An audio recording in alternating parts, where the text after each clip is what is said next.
James Shields has been a workhorse for him this year. He's making his 33rd start. He has worked 6 innings in 25 of those starts this year, so he's given him some length. You know, although he does have 16 losses on the year, he's 7-16 with a 4.48 ERA. And this year, he's 1-1 against the Indians and 5-8 in his career.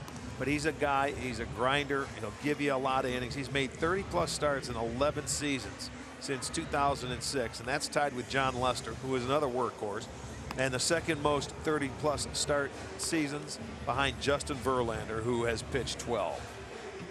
Well, let's take a look at the lineup he will face tonight. The regulars are back in there for the Tribe. Lindor leading it off. Brantley is second. Ramirez will bat third.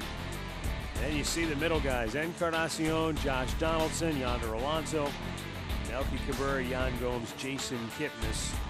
That's the starting 9 for the Tribe here tonight.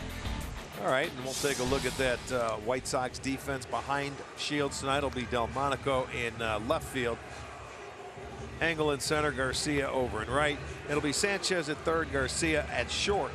Moncada is at second, Davidson at first, and Narvaez doing the catching. Andy Fletcher calls the balls and strikes tonight. Jeff Nelson, the crew chief, at first. Laz Diaz at second. Manny Gonzalez over at third.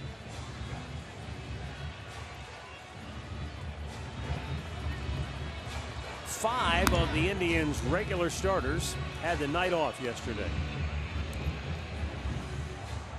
Some of that was certainly by design. You're trying to get some guys rested up a little bit before the October chase begins for the Indians. But also, you know, you had the late night getting in after the Sunday night affair in Cleveland.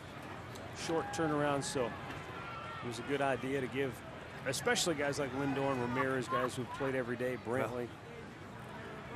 Like Andre said yesterday, you know, about the 5th inning, those guys were walking around with their bats. They were, you know, they're used to playing. They all want to get back in there. Tough to watch. 3 on the right side of the infield for the White Sox to start the game as Lindor steps in. Sanchez in on the grass at third. Lindor takes the first pitch. It's a fastball strike. Shields made his last start against the Indians where he went 6 innings, 5 hits, a couple of runs given up. He had a no decision in that ball game. Lindor sends one to shallow center, but Engel is there and makes the catch for out number 1.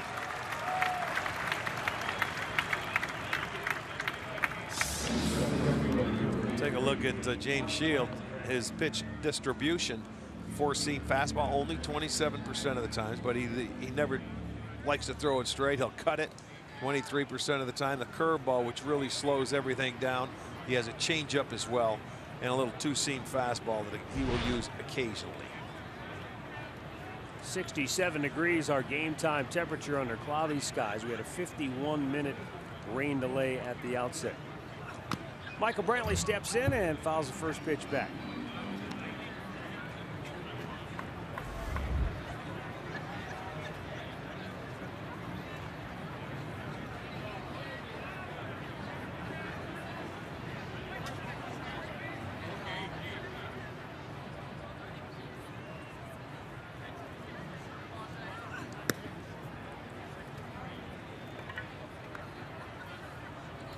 Michael Brantley, blistering start, maintain that through May, cool off a little bit in June, but then gradually eating up down the stretch. Yeah, look, that's what you like to see, finishing strong.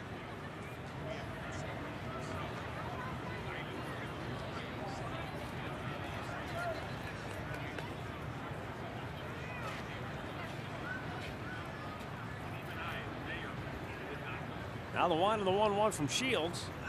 That's in the dirt. 2 balls and a strike. You know, Michael Brantley's not the kind of guy. I've never, not once have I ever heard him openly complain about anything that's going on in the clubhouse or with him. Even when he went through the injuries, always kept the old stiff upper lip and carried on. I have to imagine, look, you're not human. Deep down, he's got to have some trepidation about what the future holds. You know, you're a free agent, season's end. You're right. You're only human there. He's been here a long time. Right. You know? established himself right here in Cleveland. So yeah, I'm sure there's some feelings there, no question. Strike called. I know at the forefront of his thoughts are, I want to win a world championship. And then once that pursuit is over, whether it's you've climbed the mountain and you've won it all, or you're knocked out, then he'll deal with what's next. There's always fear when it comes to the unknown, especially in baseball when you don't know where you're going to be next year. And even if you've been with the team for so long, you don't know. It's a little scary. Draws a 1-out walk, does Brantley, and it brings up Jose Ramirez.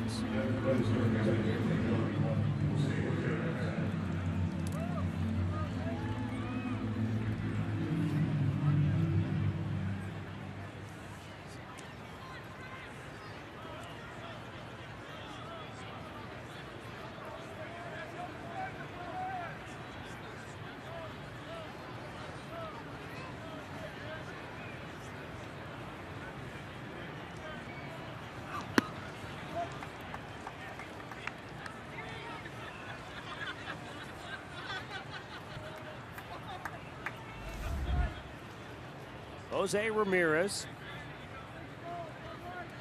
0 for his last 6, just 4 for 27 on the last homestand.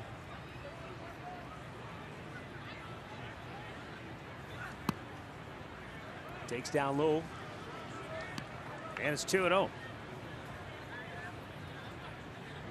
Shields likes to try to get ahead of hitters early and then maybe go to, I don't want to say nibbling, trying to get you to swing at his pitch.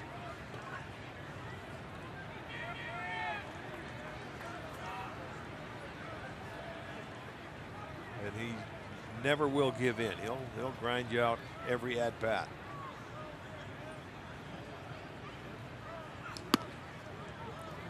Just missed low and away.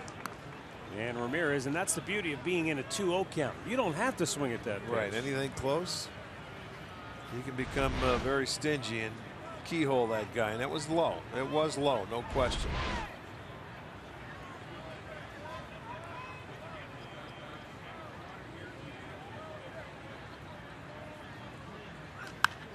On a 3-0 pitch, he pops it up into foul territory. All right, you're going to have to take me through that one. Well, this pitch was away. You get a 3-0 pitch, and again, he went out, and I think he tried to turn it. We'll see. Watch this. See that front side open up? Yeah. And he really tried to pull that ball. That's a 3-0 pitch. It's okay to try to pull it if he's going to get it middle in. But that swing, it was a little long, and he just opened that front side up way too early.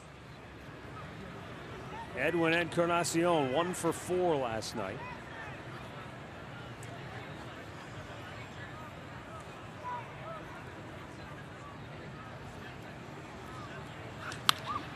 And he booms one to left field, but it's right at Delmonico. And the inning is over. So no runs, no hits, no errors, 1 left. The White Sox coming to bat.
pitcher.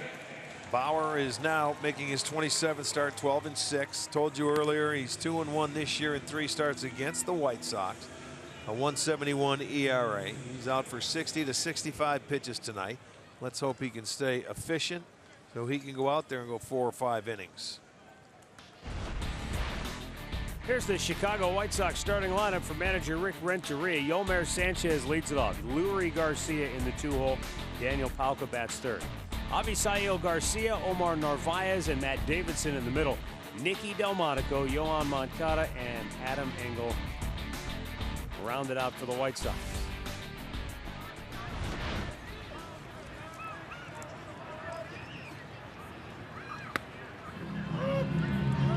Yolmer Sanchez was 0 for 4 with 2 strikeouts last night.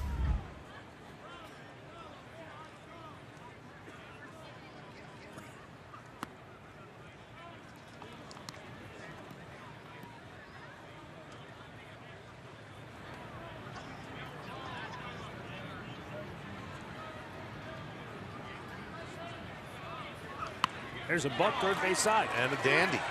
And Donaldson's throw is a little bit offline.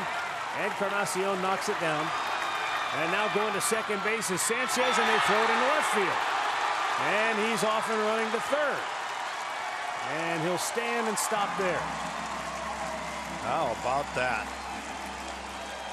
That was a nice bunt, and he had Donaldson playing back, and he came up to try to make the throw. And it pulled Encarnacion off the base, and then Ramirez fell. He saw that, so he was going to go hurry and get to second, and then the throw was wide there. That'll be an error on Ramirez. I'll probably go a hit. Error on Donaldson, error on Ramirez. Yeah, I would think so. 2 errors on the play, I would think. I see a hit and 1 error, but that's on the scoreboard. We'll see when they announce it.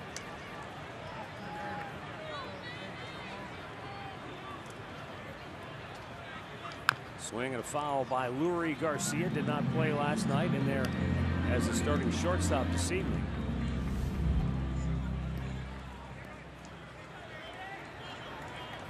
All right, so 2 errors as we assume.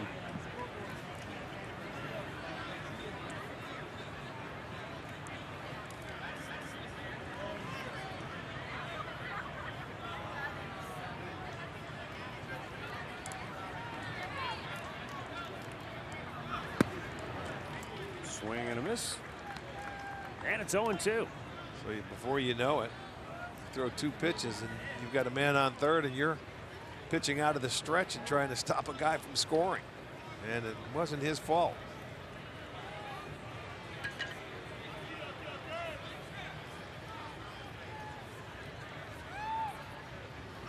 Swung on and missed.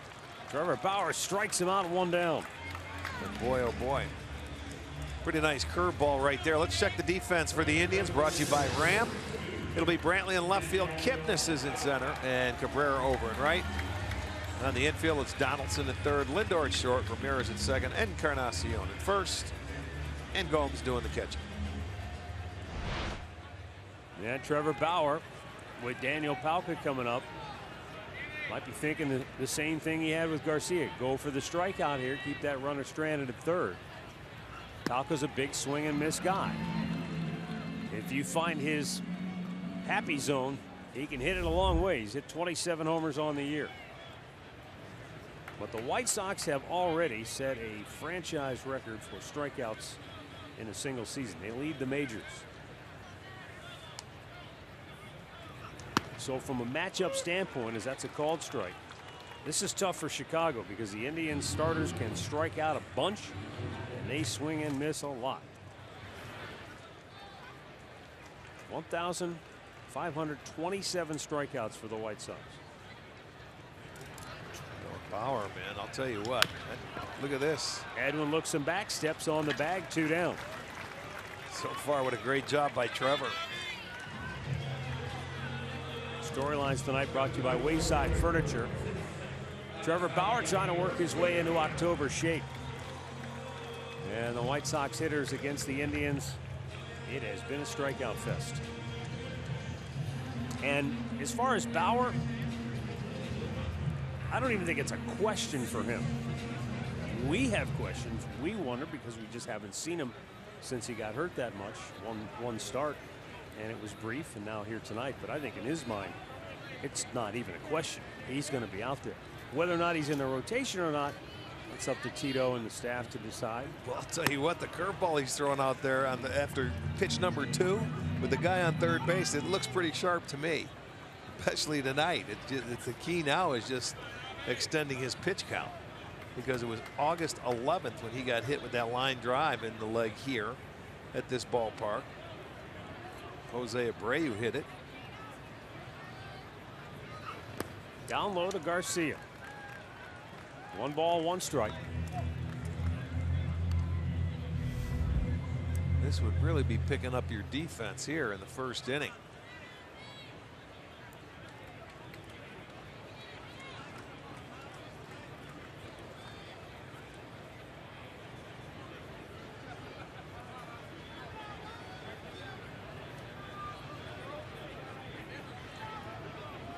Swung on and missed. It's 1-2. And he has got a tight spinner working here tonight. This is what I was looking for, him to come out and be crisp. And look at that. That ball sharp, tight, biting, breaking ball.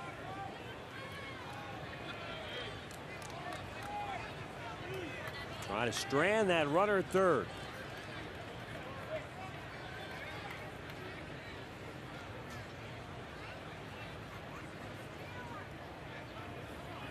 And now Garcia steps away. Bauer might have just been out there making him wait. Well, maybe doing that, but still, remember, this is the second time that Gomes has caught him. His second rehab start. So it may take him there. It was he wanted a fastball away just to take him off that breaking ball.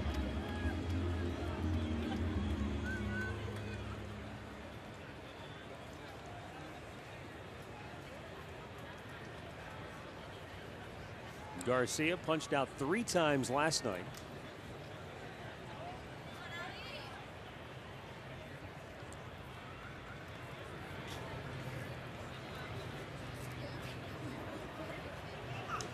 Two-two's hit high in the air to left. Back is Brantley. And that ball is gone.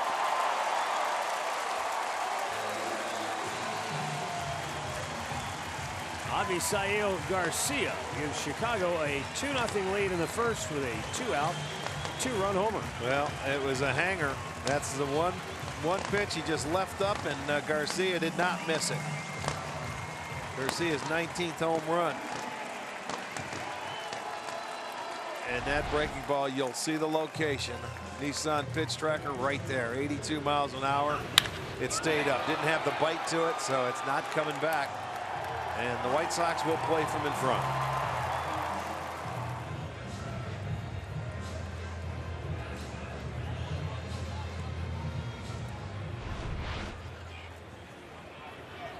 For Trevor, only his 9th home run allowed this year. He's done a remarkable job not giving up the long ball this year.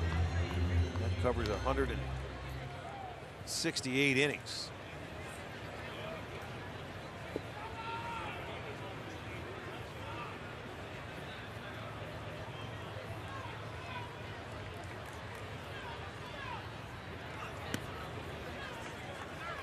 Just a bit outside. 1 ball, 1 strike to the catcher, Omar Narvaez.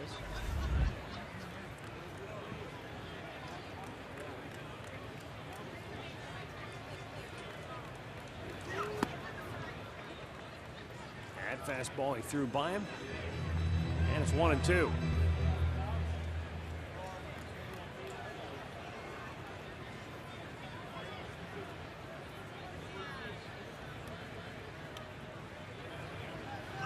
Slowed it down to center field. Inning over. Oh, it's Avisail Garcia with a 2-run homer in the first, and it's 2-0 Chicago after 1.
Postseason push. You can get Indians home screen icons and features such as live radio broadcasts, the MLB TV game of the day, pitch tracking, in-game highlights, stats, news, and more.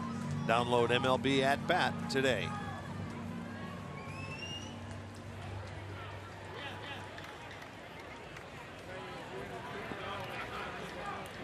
Josh Donaldson will lead it off for the Indians here in the second.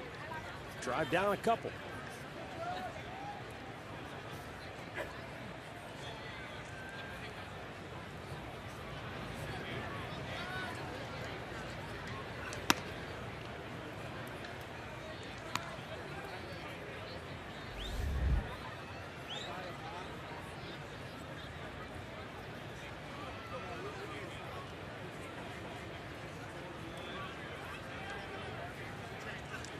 Donaldson takes a pitch outside.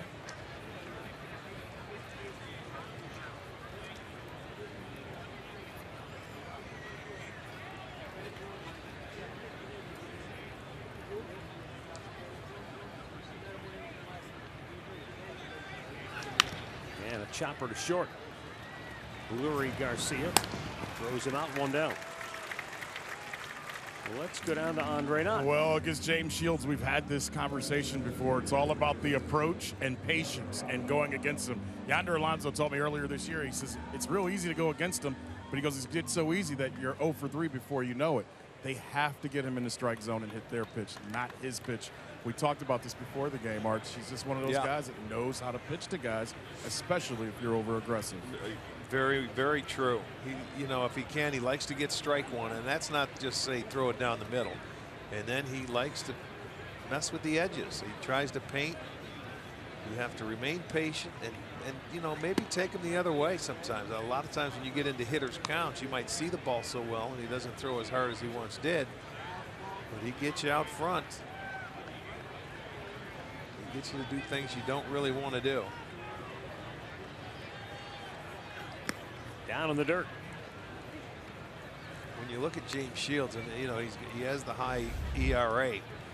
He's had 8 innings this year where he's given up at least 3 runs. 3 times 3 runs, 4 times 4 runs, and 1 time a 5-run inning. So that really puts a sting into that ERA when you give up that big inning. Alonso jumps back up to his feet after he banged one off of his foot. And he has now reached 200 innings for the 10th season. That's very impressive. The name he had down in Tampa, Big Game James. Pitched well for Kansas City before heading to San Diego, where things didn't go so well for him after signing a big deal. Way out in front of it, 2-2. And that's exactly what we're talking about. Get you in a hitter's count. You get revved up. Yeah. And then, all right, poof, it never gets there. No, and he throws a changeup, but you think it's a fastball, but take him the other way.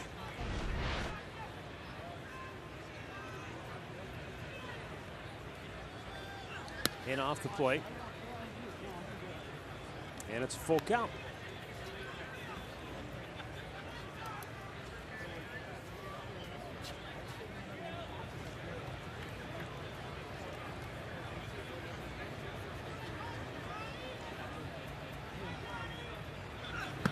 That's low. His second walk of the night. And a base runner for Melky Cabrera, who went 1 for 4 last night.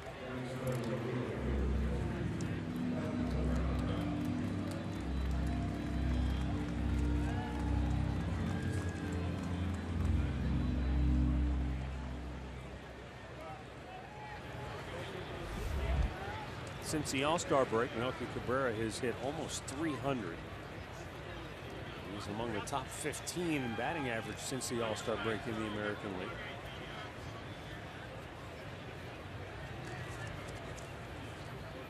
One of the really important additions to this ball club, and it's funny because they had him the first time around and showed signs, but also looked like a guy who was trying to knock off the rust. And they cut him loose, moved on, and he ended up clearing and coming right back. And He was more a guy time in the minor that leagues. was a free agent, and you know that happened to him. They didn't have a spring training, and it was going to take him a while to get ready. But he was one of those guys that was making pretty good money last year, became a free agent, and maybe thought he was going to get more than he did. And he couldn't even find a team, and he's still a really good player. Isn't it amazing the guys that we can talk about now that the season's at this point that didn't get to play or get a chance? Sure. And Matt, to play off of that, Melky has the second best batting average on the team since he returned the second time, behind Michael Brantley. Yeah, Milky is really a good hitter, and it doesn't matter. His splits are the same. He's good from the left side and the right. He knows how to go about it. He's been a very good hitter for a long time. It's just crazy the way things work out. I mean, he signed, they got called up May 20th to June 13th. And then the Indians were like, it's not really working out. So they released him June 14th. He took to free agency, didn't find anything, re-signed July 5th. Went back to Columbus, played 19 games, and then got promoted again on July 20th. How many outfielders got hurt for the Indians this year? That's the reason why they signed him to begin with. And then it came down to, was it going to be Milky? Was it going to be Brandon Guyer? Who was going to go? It's a great point, though. Think about it. Lonnie Chisnall goes down. Tyler Naquin goes down. Bradley Zimmer goes down. Right. You got guys going all over the place. That's how Raj Davis got here, and he stayed here all year.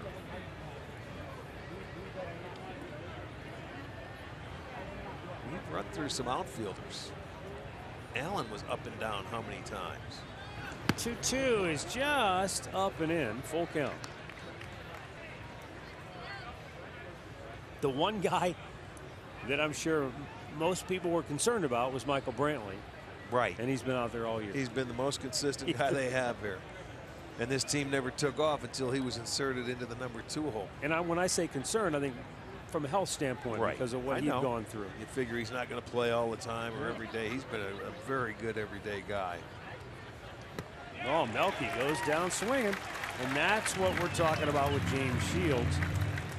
He'll walk some guys, but he just is not going to give in. This is a changeup, Matt, that's inside. It's not going down and away. He starts it like it's a fastball in. And you think about it, and then look, it's 84 miles an hour. It's a changeup. So he moves it around, and like I say, he will never give in to a hitter. If he walks you, he's going to go try and get a ground ball or double play on the next guy. Yan Gomes, 1 for 4 with a double last night, a new career high 26 doubles this year. Gomes.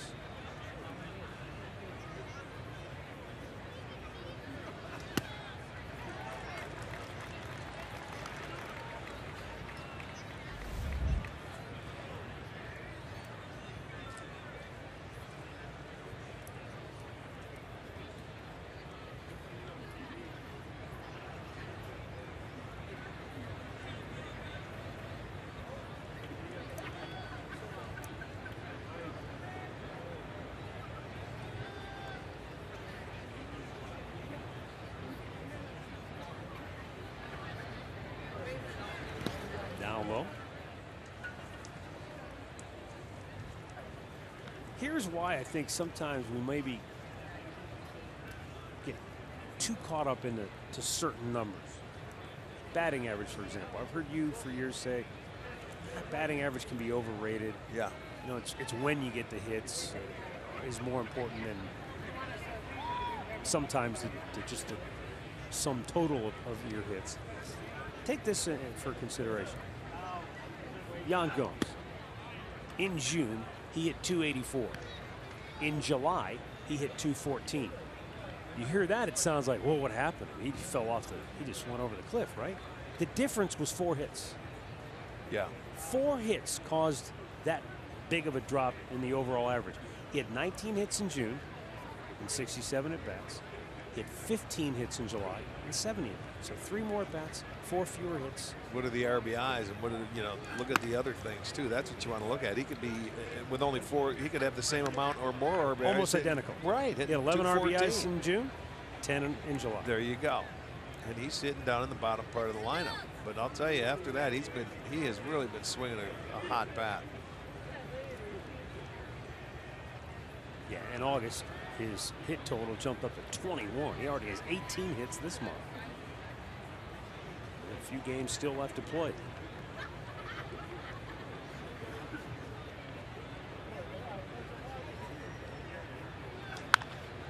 Like he was trying to go the other way, but he popped it up, and Garcia will run it down. Another walk, another left, middle of the second, 2-0 Chicago.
Access your Indians tickets directly on your mobile device.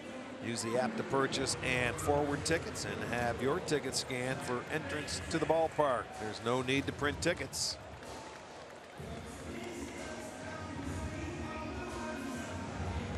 Bottom of the second, Matt Davidson, the leadoff for Chicago.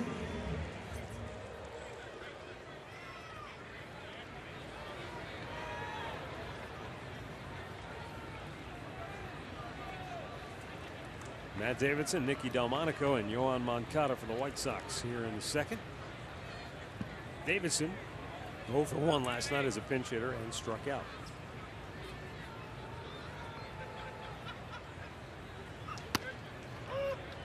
Bauer with a fastball for strike one.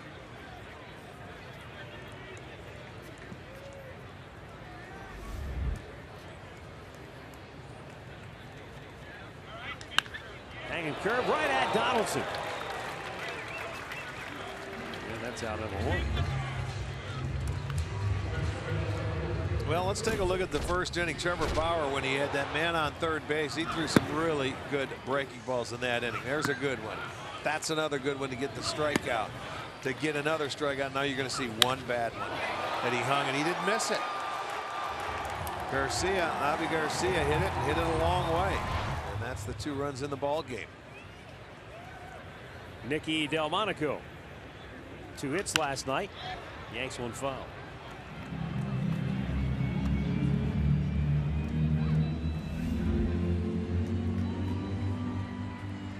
Tell you one thing about Bauer tonight, he has come out firing strikes. Yes.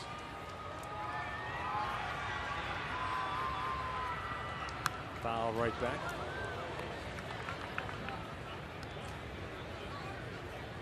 Yeah, 18 of his 22 pitches have been strikes.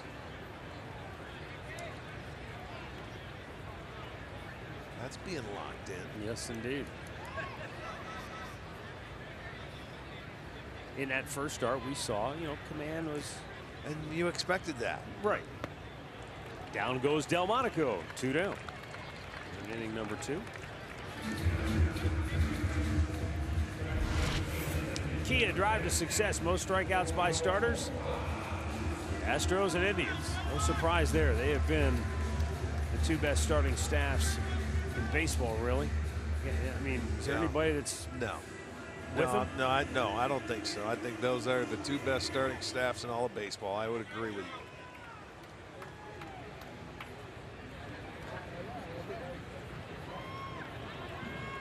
you. Yohan Moncada. And he takes a fastball for a strike. Bauer's pounding the inside corner pretty efficiently with that fastball tonight, especially to the left-handed hitters. Moncada didn't play last night. Really good pitch. And you see the umpire pat his chest protector? Yeah. I missed one. Yeah, he did. Okay. That's okay. He realized it.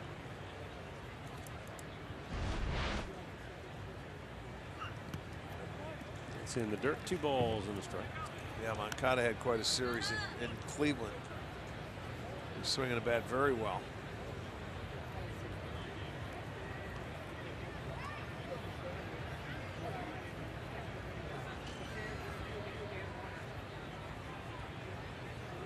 Bauer's 2-1. At the end of the bat to right. Cabrera makes the catch. 1, 2, 3 go the White Sox. 2-0 Chicago after 2.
Blooms and the autumn moon is bright.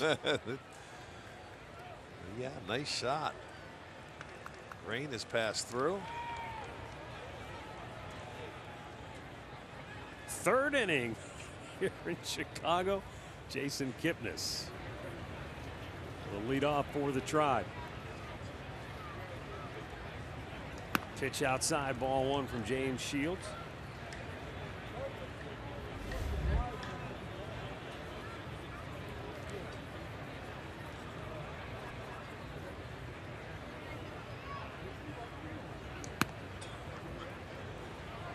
Jason Kipnis has had some great moments in this ballpark.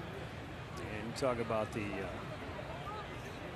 White Sox in general. I still think about that grand slam he hit on the last homestand. Yeah. Coming at the expense of his old hometown club. Yeah, he's always, well, you come home, place where you grow up, you always like to play here. You have good days and playing in front of friends, family, relatives.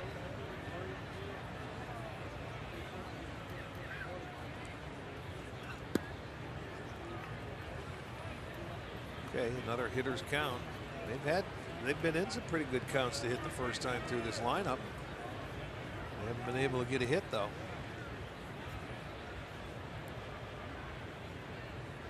Now the 3-1.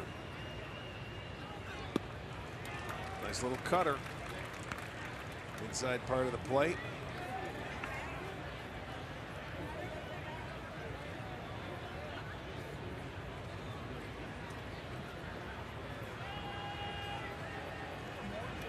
Lindor waits on deck, then Brantley due third. And Kipnis goes down swinging. Second strikeout for Shields. He followed the cutter inside with the changeup inside, so he gets his second strikeout. That's like the one he threw to Milky Cabrera on the inside part of the plate.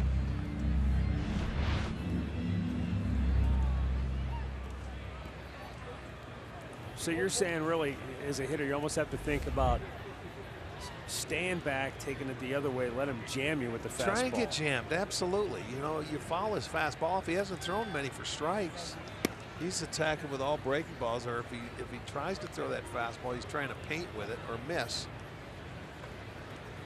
Yes, I could see looking for off-speed pitches and just trying to stay on it, take them the other way.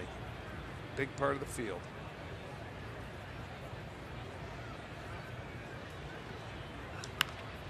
Frankie sends one sky high to center, backpedaling. It is Garcia. 2 down. Well, get your ticket to Indians postseason baseball. When you purchase 2019 season tickets, you'll receive access to potential 2018 postseason games out at Progressive Field. Place your deposit today and secure your access at Indians.com. Even if you have that approach, so you tell yourself going up there, that's what you're going to do. You're going to look away, get jammed with the fastball. Is there still something in the back of some hitters' minds that will say, oh, I see fastball, and the plane goes right out the window? Of course there is. You go in there and you'll tell yourself one thing and you'll still swing and be out in front. You're saying, man, stay back. I mean, that big swing, how many times you see Brantley swing at a breaking ball that big, unless he was certainly looking for it. This is the one guy you could focus on about trying to take him the other way.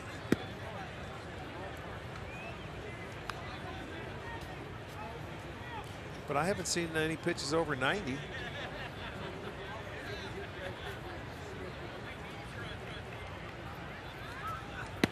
Sometimes these are the toughest guys to hit, the ones that, you know, they just never throw the same pitch twice. They're changing speeds. They never give in. He just knows how to pitch. He's really redeveloped himself, you know, because he used to throw pretty hard. There you go. Brantley yanks one out of right field line. That's headed into the corner. He'll go standing into second base and maybe had a notion about 3, but no. He'll hold with a 2-out double. Yeah, there's 2 outs. You're in scoring position now. And the reason why he pulled that ball was 83 miles an hour. It's a curveball. And he missed his location finally. There's one in the middle of the plate. Yes, he caught a little too much of the plate. Brantley is a very good low ball hitter, so he just takes it down into the corner. So Michael will get his 36th double.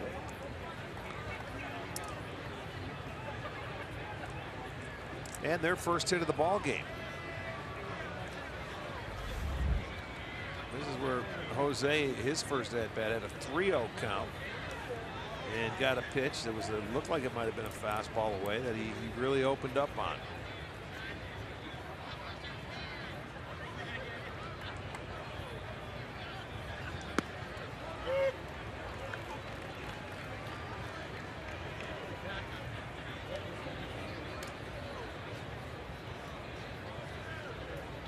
.38 homers, 37 doubles, 103 runs batted in for Jose Ramirez.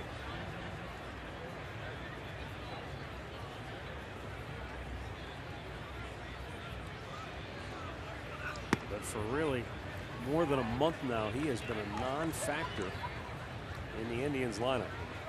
One would think that has to change. Yeah, this it team sure to have does. a chance. It sure does.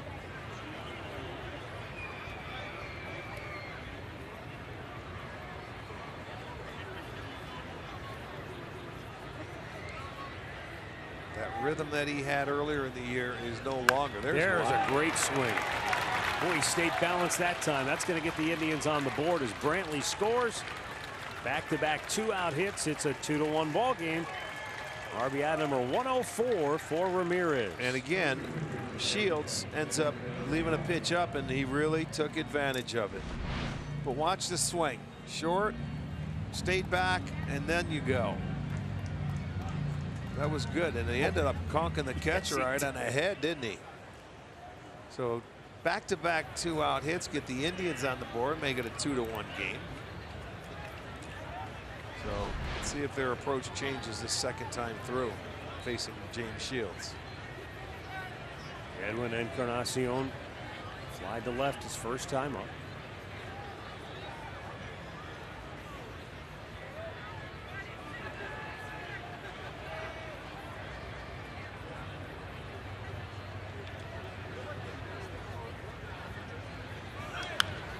Out of play to the right.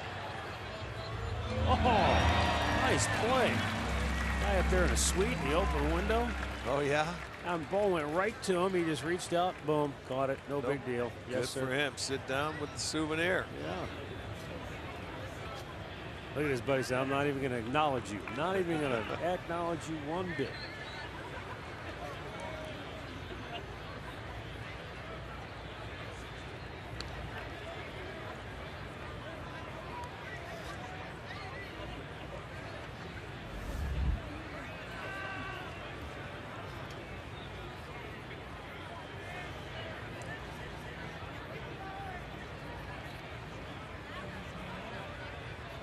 Ramirez, 33 steals on the year. He's got Shields' attention.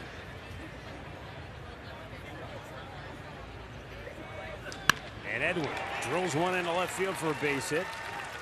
Now hold Jose at second base. So first and second, 3 straight 2-out hits in the inning. And our stat of the game centers on stolen bases, brought to you by Buick. Posey leads the way with 33. Lindor has 23. Raj 21. Greg Allen 18. First time since 1919 the Indians have had 4 players steal at least 18 in a single season. I'd love to see Allen get to 20. Round it off. Well, keep this thing rolling, boy. 3 straight 2-out base hits. Maybe they have made the adjustment they needed. Second time through. Josh Donaldson now.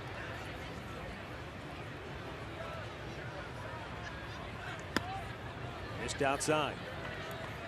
This is where Shields is going to have to now start making an adjustment if the Indians are doing made their adjustment already. All 3 of those pitches were hit hard too. The hits.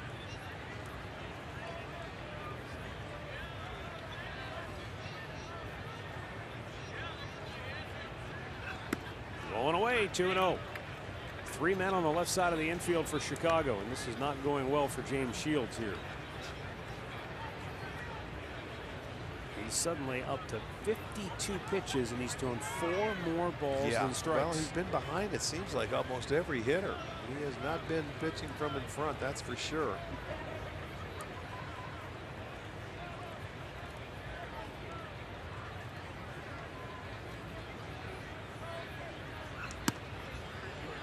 Up high, 3-0. He cruised through the first and the second. He walked 1 in each inning, but really didn't pose any kind of a threat. This third inning, after getting the first 2, couldn't close it out. They get their first hit, and they said, okay, let's go to work, boys.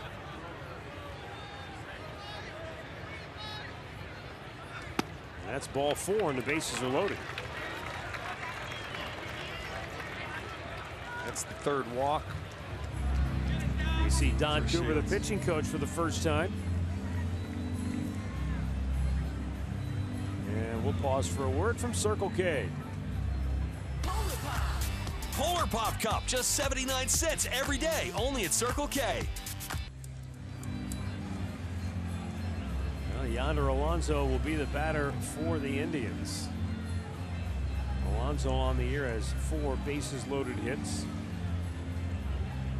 2 have come with less than 2 outs. 2 have come with 2 outs, including 1 of his 2 grand slams. Hey, while we have a second, I want to send out the get well wishes to Ken Burke, who is at Hillcrest Hospital. Now, Ken says he's got to be out by Saturday because his granddaughter has a softball triple header at John Carroll. So, Ken, triple header. Get well soon. Hope to see you out there at John Carroll.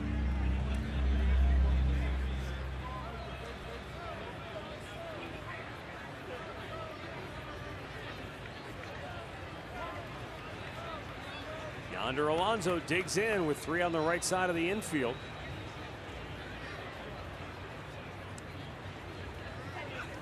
And it's down low, ball 1. Man, Shields just cannot throw a strike right now. Well, you don't want to help him out either. 31 out of his 55 pitches have missed the zone.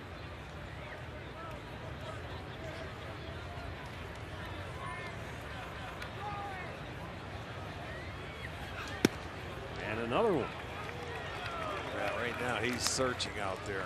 He has the look He's of frustrated. a very frustrated man. Yeah, he sure does. You could just look at him in his head. You know, it's rolling. Even for a veteran, you start to squeeze that pill a little too tight. And 4 straight of reach after, you know, the strikeout. Then got an easy pop up.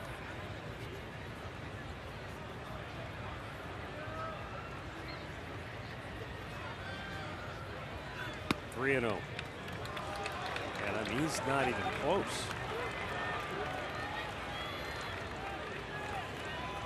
Almost 10 more balls than strikes. Yeah. As he approaches the 58th pitch of the inning. You have to take this pitch, I would think. I certainly would think so.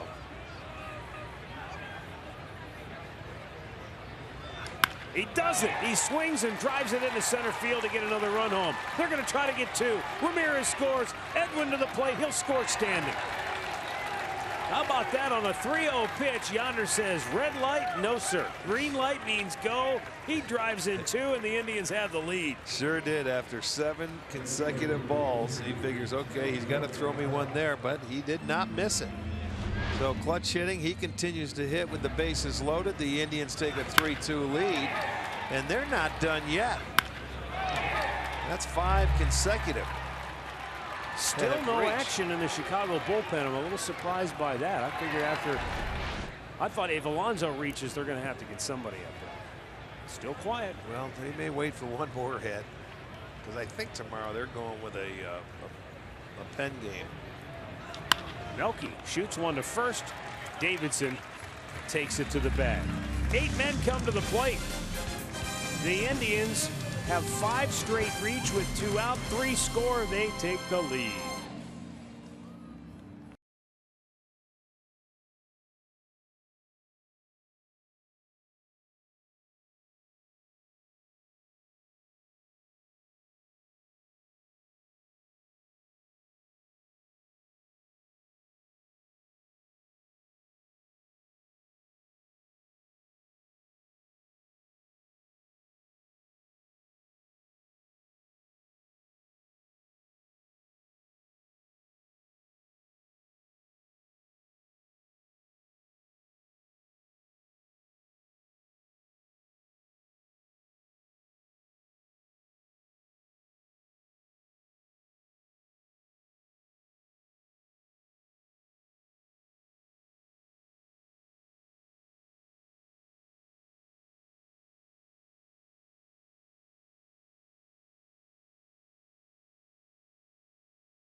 Stay tuned later in the game for our Miller Lite Hold True moment.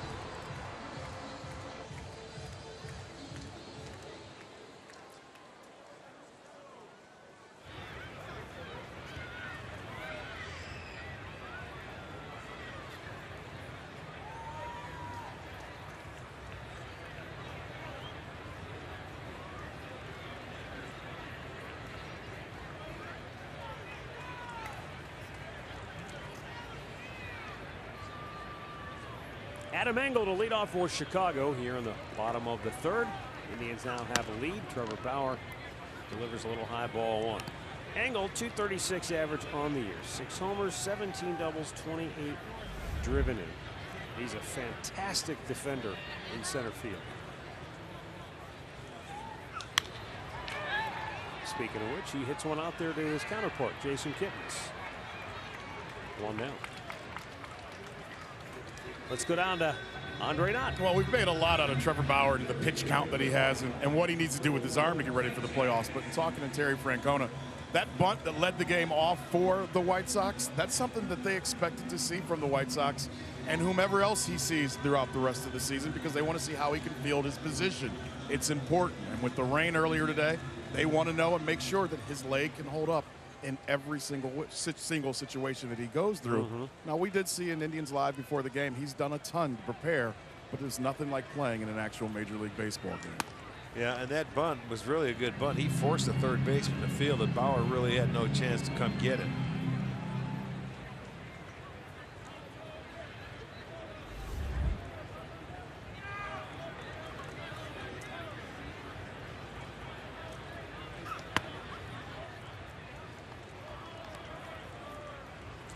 Bauer was 8 for 8 on first pitch strikes, and then Engel he missed with and got him on the next pitch, and he missed on the first pitch here. You know, it's interesting, Andre bringing that up. I've heard that before, where teams say, oh, so-and-so's out there, we're going to bunt. We got to make sure he can, you know, whether he's dealing with some kind of an injury or whatever the issue may be. And I can't think of a single time where it was something where, oh boy, that really was a factor in the game. Yeah. I mean, how many times are you really going to bunt on a How pitcher? many guys even bunt? And nowadays, guys anyway. can bunt. Right. But it was a heads-up play to lead off the game. Sanchez did, and then, you know, they threw it around, and both those runs in the first were unearned, right?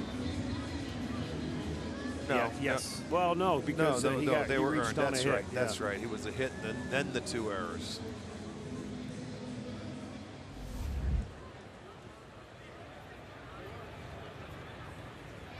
Two down. Lurie Garcia takes the ball in the dirt.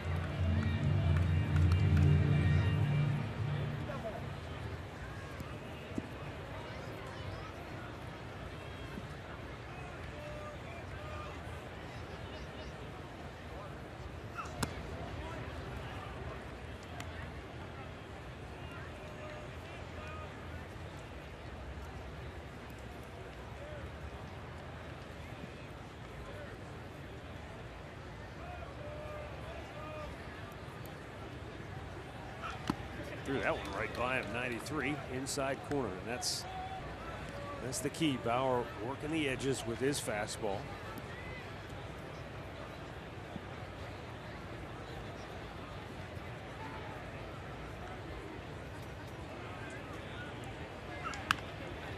And this is what we talked about before, jamming yourself, and he just able to punch it through the other side of the infield. That's a pretty good job of hitting.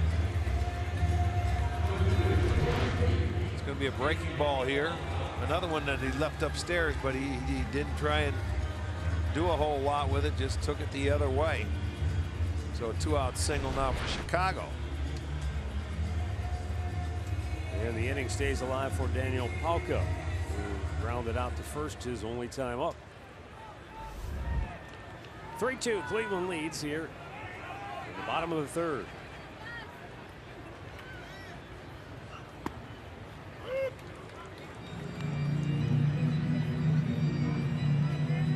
Well, the Pirates have jumped out in front of the Cubs 4-0. They're in the third at Wrigley, while Milwaukee is pounding St. Louis 7-3. If those scores hold, the Brewers would be a half game out of first in the NL Central, starting play tomorrow.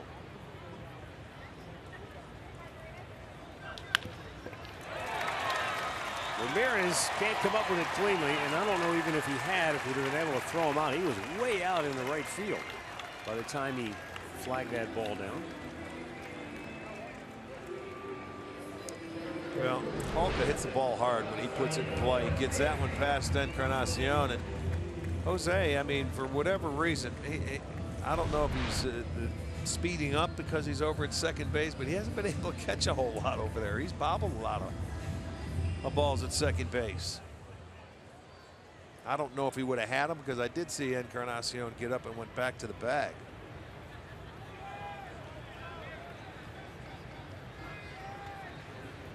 Two on, two out. Avisaíl Garcia, 2-run homer his first time up. That came with 2 outs. He was leaning back trying to hit another one out. He sure was. He had to be looking for that breaking ball because he knew Bauer hung him one. But what does Trevor do? He comes back and he threw him a good one. He realizes it wasn't the right pitch he made in that at bat, and he did not miss it.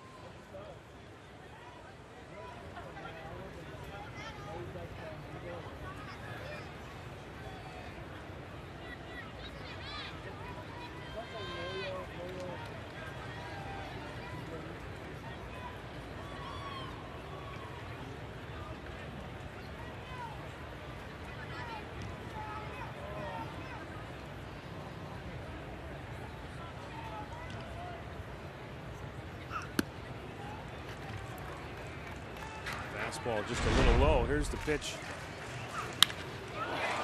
that left the yard in the first for Chicago.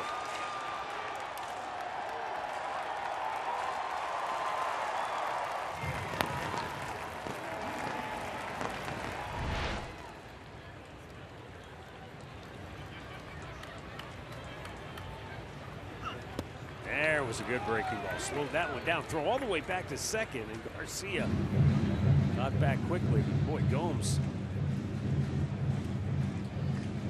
Watch this breaking ball go down, Matty. It's a good one. Really slowed it down. You can see the hump in that one.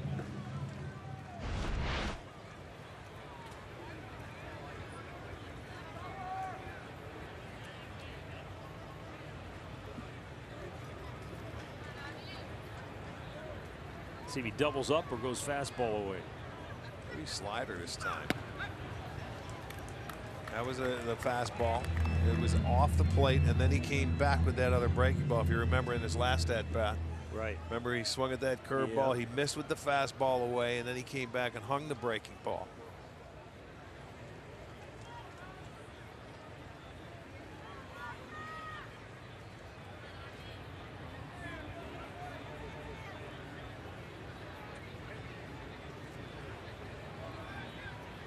He did come back with it.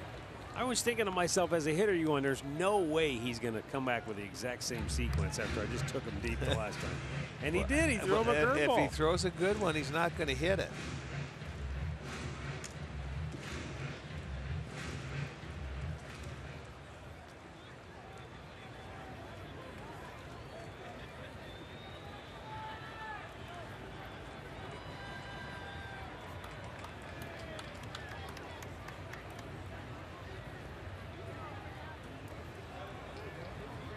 Runners go, and a little tapper back to the mound. Bauer will tag him out to end the inning. 3-2 Cleveland after 3.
He hit with 1 out in the 9th inning, made it 2-0 Cleveland, and then he just flat out sprinted around the bases. Now this is nothing new for him. New for Indians fans who maybe haven't seen him. Yeah. But that's the way he always circles the bases whenever he hits a home run. In fact, according to StatCast, over the last 3 years, he has 7 of the 10 fastest home run trots around the bases. The other 3 belong to Billy Hamilton. His isn't a trot, it's a sprint. It's a home run sprint for him. He flies around the bags. And I know last night Andre mentioned to us that he wanted to get a hit for a special reason, and he ended up hitting a home run. Yes, his mom was going into a surgery to have today. Everything turned out really well for that. He's back at home in Chicago. He said really this last month has been just awesome for him. His wife is from Hudson, Ohio. So for him to play for the Indians, hit a home run in his hometown the day before his mom was going to have surgery, just thought was kind of the cherry on top. The other thing to throw in there, I asked him about running around the bases on home runs. He said he told himself when he was a young kid that no matter how long he played, he would always play the same way he did the first time he picked up a bat. He'd run the bases no matter what the situation would be. Saying he didn't know he was going to make it to the big leagues, but he said that's just who he is and how he plays, and he's never going to change that. And that's why I said last night, there's nothing phony about Adam Rosales and the way he plays the game. And the stats back it up. 7 out of the top 10 home run sprints all belong to him. Gomes drills one deep left field. If it's fair, it's gone. It is a home run for Yan Gomes, his 16th of the year, and he stays red hot, increasing the Indians' lead to 4-2.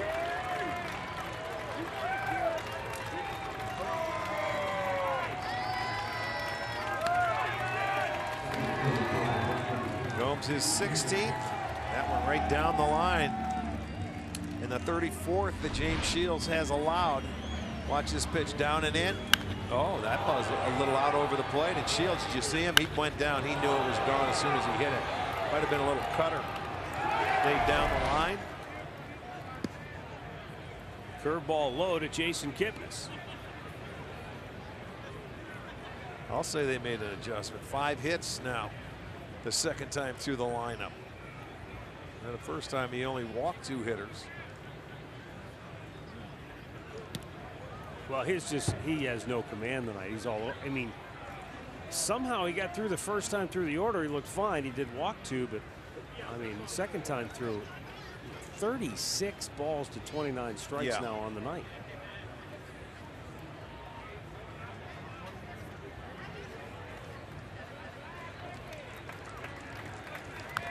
Kipnis pulls it foul.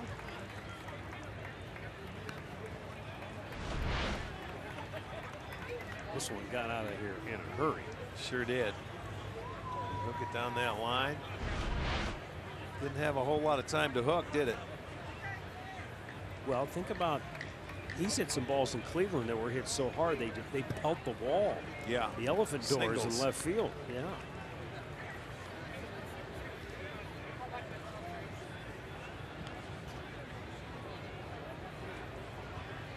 He is certainly in a good place right now offensively.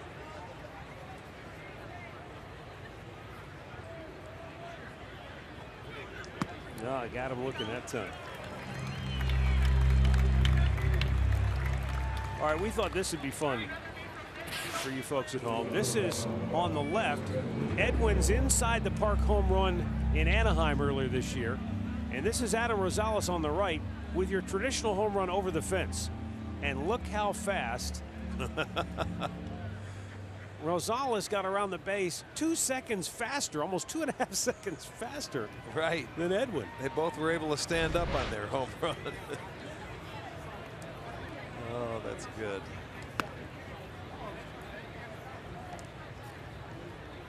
And what did they tell? They had the numbers on Naquin's inside the park home run wasn't all that much faster than Rosales. He was just under 16 seconds in the Naquin inside the park. Right. Lindor pops one up, foul territory. The catcher, Narvaez, can't get there. Boy, Frankie was hoping that ball got out of play. Did you see him swing that arm, say, "Get out of here, get out of play"? catches a break, see if he can take advantage of it. He willed that one out of here.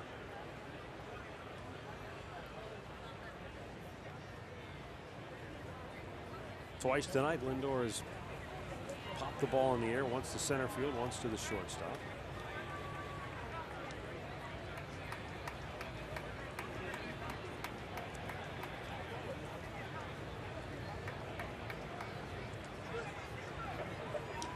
Oh, shoots this one to left field, and oh, what a catch! Now Nicky Delmonico might be hurt. Let's see, he's having a tough time getting to his feet. He made a heck of a catch for the second out of the inning. Now, can he stay in the game? He couldn't even throw the ball back into the infield.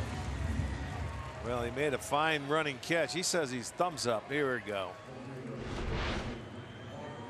He's going to run and give it. Yeah, you see where he landed on that shoulder a little bit, where he might have hyperextended it on the dive down, but he, I mean, was stretched out to the max, and that right arm got caught underneath a little bit.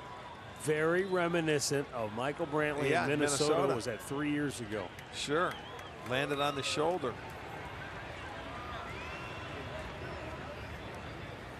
Watch, he tries to put it down at brace, but he was on an angle right there. It wasn't flat out.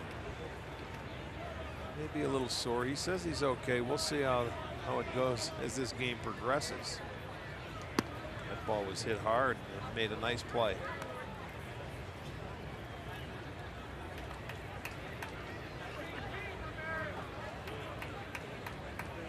That was like, who was it with Kansas City that ran into the wall in right field in Cleveland?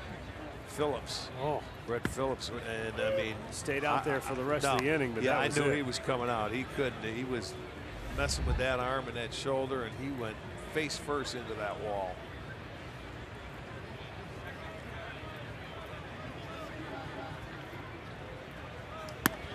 A little bit outside, and it's 2-1.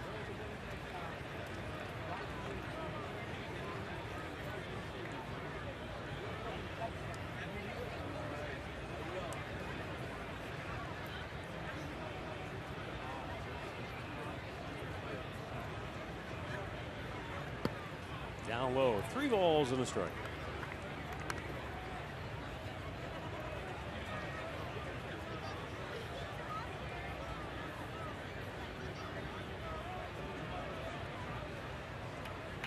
Victor Rodriguez, assistant hitting coach, talking with Jan Gomes. He's hitting everything in sight these days.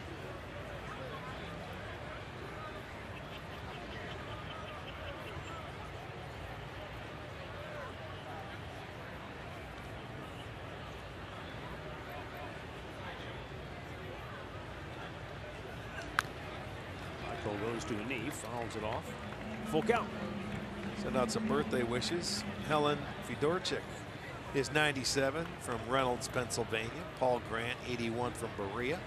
Dorothy Snyder is 95 from Elyria. Happy birthday.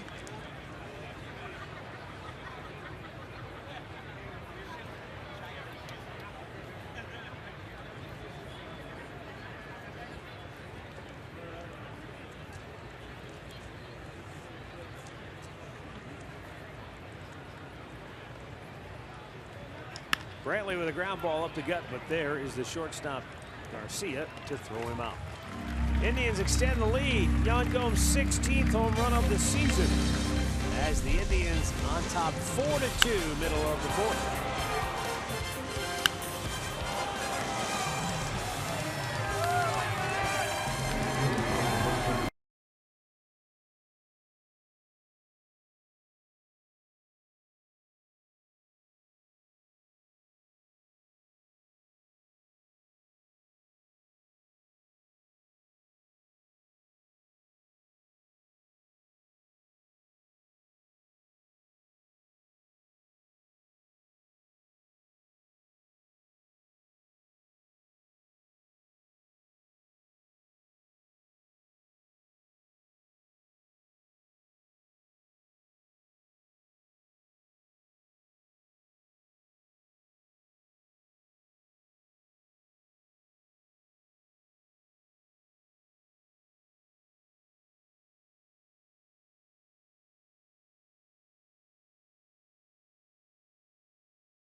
here in the bottom of the 4th inning. It'll be the 5, 6, 7 hitters due up for Chicago.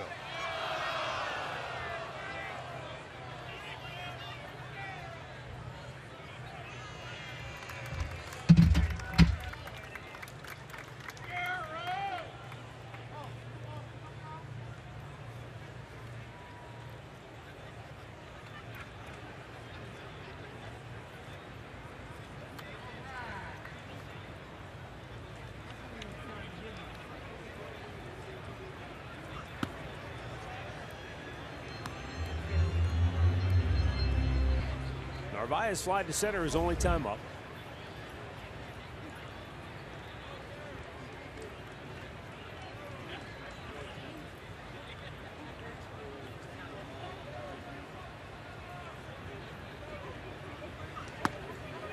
And Trevor Bauer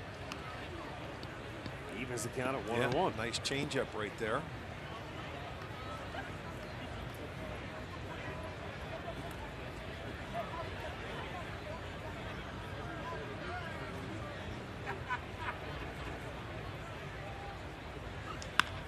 Shoots one through the left side of the infield. And Narvaez as the 5th hit of the night for Chicago. They get their leadoff man aboard for only his 2nd time in 4 innings. And we go back to Cleveland for a game break without Pulaski.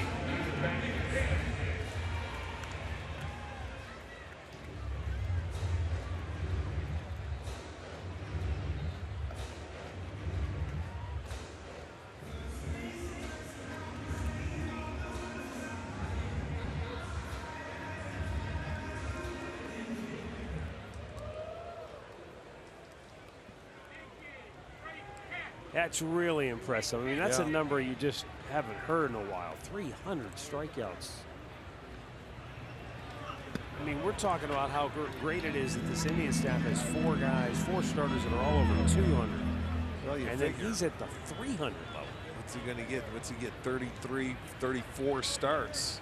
You get 300 strikeouts. That's almost 10 a game. Talking about every time out, just about. Well, Andre and I were walking in, and Trevor Bauer was there as well as we were walking in. And we had a brief discussion about the National League Cy Young race. And Bauer's pretty adamant about the fact he believes DeGrom is the guy. Yes. He's had a great year.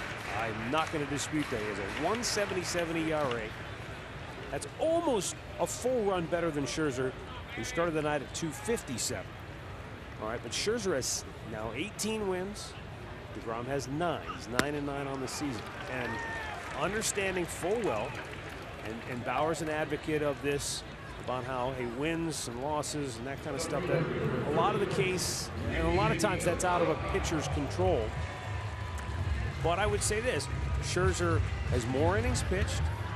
He has more a lot more strikeouts. He has 300 strikeouts. DeGrom has 259. And he also has a better opponent batting average against than DeGrom. So I think Scherzer's got a very strong case to win. Bauer has respect for Scherzer, though. He did say, he says his year's been phenomenal.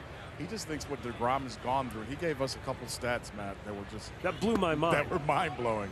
I want to say if the Mets would have averaged 4 runs per game... Four runs. 4 runs a game in his starts. He'd be 30-0. 30-0. Is that right? Are you kidding me? Well, he never gives up more than 3 runs. No. And even if they averaged 2 runs per game, he'd be a 20-game winner. Just think about those numbers, and I hope you know Detroit Tiger fans are listening. But think about that. Verlander has, over 270 strikeouts? He's got 280. And Scherzer has 300. That could still be in Detroit if they wanted to keep it like that. Think about those guys are still going strong. Well, that'll be an interesting vote. I think DeGrom, certainly there is a groundswell of support for him. Man, it's it's not a runaway, that's for sure. Well, we have the conversation of the new age versus the old age is what I asked. Yeah, I think the new age guys are going to say DeGrom. And you're right. And I'll bet you he wins it.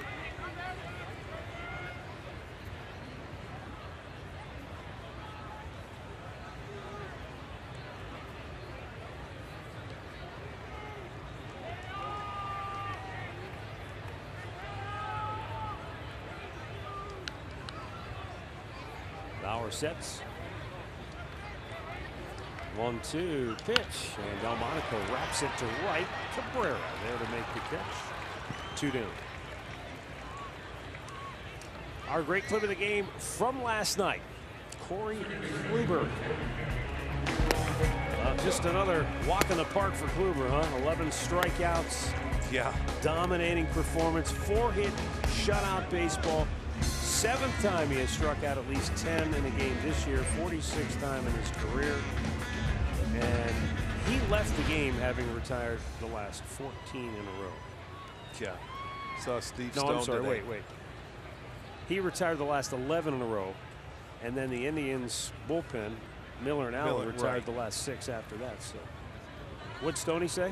He says, I don't know how hitters even hit that curveball. I said, they don't. They really don't. I mean, and he's a former Cy Young Award winner. And I mean, when you're looking at a guy like Kluber, and I said his pitches go every which way. I don't know how you hit him, period.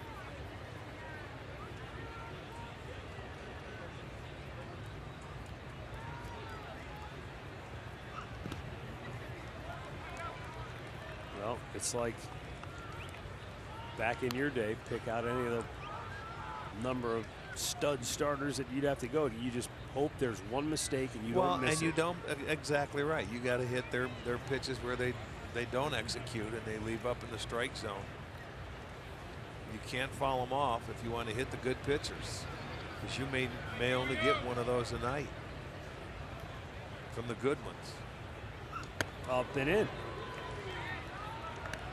I like that pitch.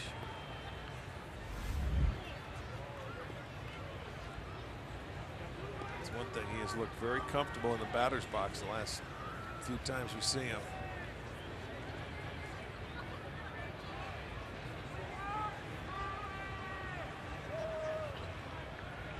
Two-one. Popped up foul off to the left hand, out of play.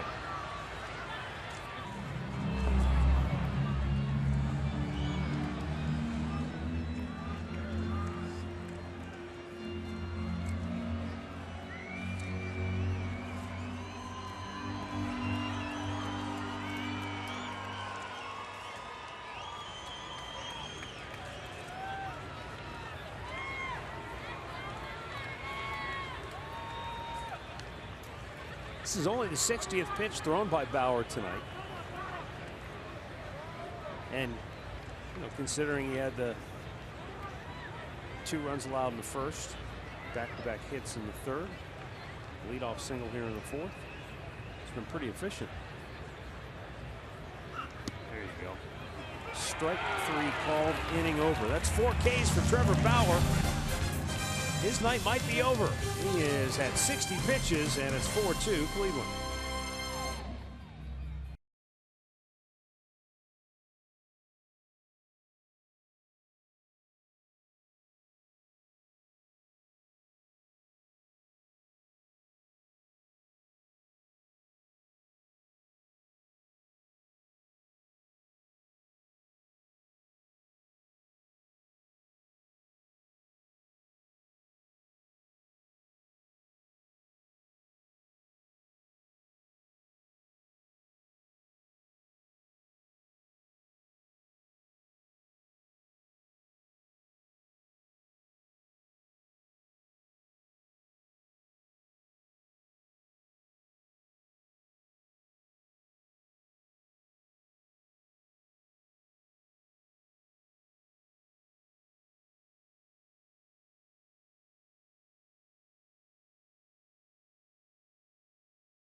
By the 2019 Kia Sorento, the perfect getaway vehicle. Visit KiaDealers.com to learn more.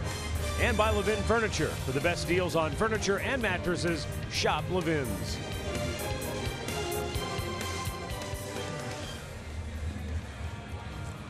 Back here, home of the White Sox. Corner of 35th and Shields on the south side of Chicago. New left fielder is Ryan Lamar. You called it. Nicky Delmonico made that great diving catch, but he definitely hurt himself. Didn't look good. Hopefully it's not an injury, but just some soreness that they're going to take a closer look at him. But he couldn't throw the ball back to the infield. That's the first tip off that something is not right. Right.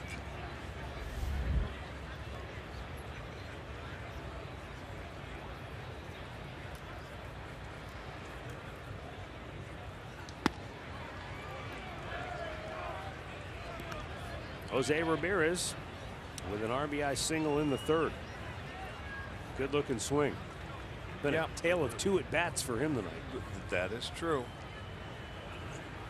When he was everything was going his way and he was locked in, he was a little out front of that pitch, but you know, everything was coming off his bat hard. I mean, his rhythm, his tempo was great. Wasn't trying to pull everything. It seemed like, you know, he was crushing everything. Now he's just trying to do maybe a little too much. But that last swing was very good. That one was like the first one. Well, let's take a closer look on our T-Mobile Built for Baseball. First one was a 3-0 pitch. That watch him open up. Those hips opened up and he just popped up to third. And you could see it was a big swing. That one on the breaking ball stayed back, waited, hit the ball, and then opened up. He even hit the catcher in the top of the mask, Narvaez. Now he's going with a little different arm angle. Edwin singled and scored in the third for the Indians.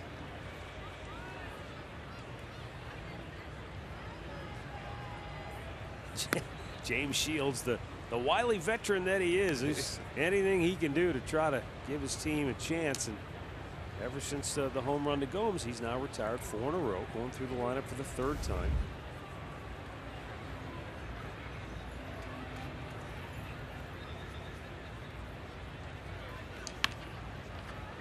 And Edwin, he just flipped the bat away in disgust as he ran down the line.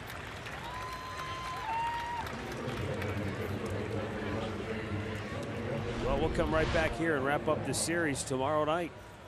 Shane Bieber makes his final start of the season. Indians Live with Alan Jensen begins our coverage at 7:30. First pitch at 8 on Sports Time Ohio and streaming on Fox Sports Go.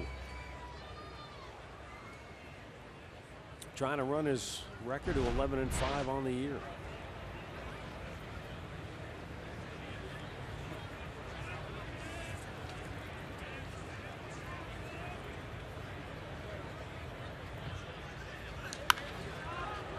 Donaldson skies one foul out of play. Did the White Sox ever announce an actual starter for tomorrow? No, they're going with but they usually announce somebody that's going to start. No, not that I've seen that. I haven't seen it.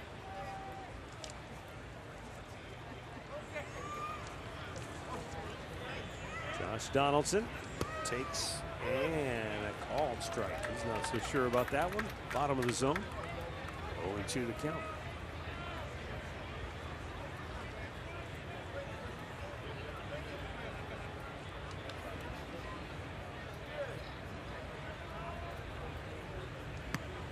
Ooh.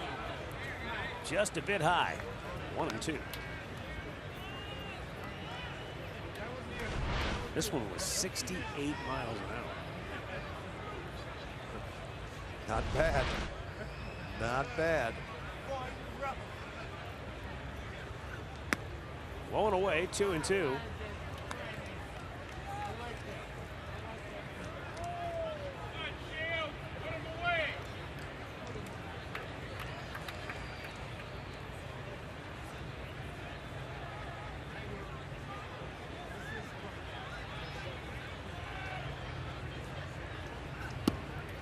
And there is strike 3 called. some of the calls in that seem to go one way and then the other, and ultimately Donaldson is rung up.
Here at U.S. Cellular Field overlooking the ballpark. It's a 4-2 Indians lead. New pitcher for the Tribe is right-hander Carlos Carrasco. The Cleveland Clinic call to the bullpen made after Trevor Bauer went 4 innings, made 60 pitches, 2 runs, 5 hits, didn't walk anybody, struck out 4. Step in the right direction for Bauer. He gave up the first inning home run to Garcia, settled in, pitched really well after that. Threw a lot of strikes. Came out pepper in the strike zone early. He was sharp. He ran out to the bullpen. He's going to throw some more out there. And it's not going to get any easier for the White Sox hitters. Yeah, now Carlos Carrasco comes in, pumping 96 in there for strike 1 to Adam Engel. And this is where Tito was really happy with Carlos Carrasco in that he didn't resist it. He didn't say, I don't know about coming out of the bullpen. Melky Cabrera makes the catch. He said, fine, no problem. It helps Trevor Bauer, get him on track. I can do that. And Tito said, you know, he's happy that Carrasco was a stand-up guy and said, fine, I'll do it. That's fine, no problem. But also he started thinking, you know, this could be a guy that come October, if we need maybe between starts, he could be a weapon for us out of the bullpen for an inning or 2. Matt, he thinks he's the best weapon out of his starting rotation if that happens, is Carlos Carrasco. He says because he still goes back to pitching the way he did out of the bullpen, and he says that works. Throw strikes, throw hard, and it's worked for him as a starter, and it'll work for him in the bullpen.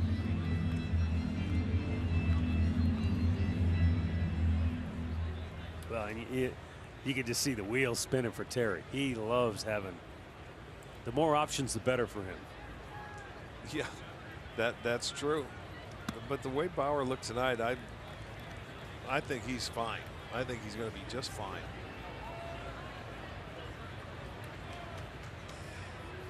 And we'll wait and see how Terry and Carl Willis play this thing out. Slow chopper to second. Ramirez, nice play.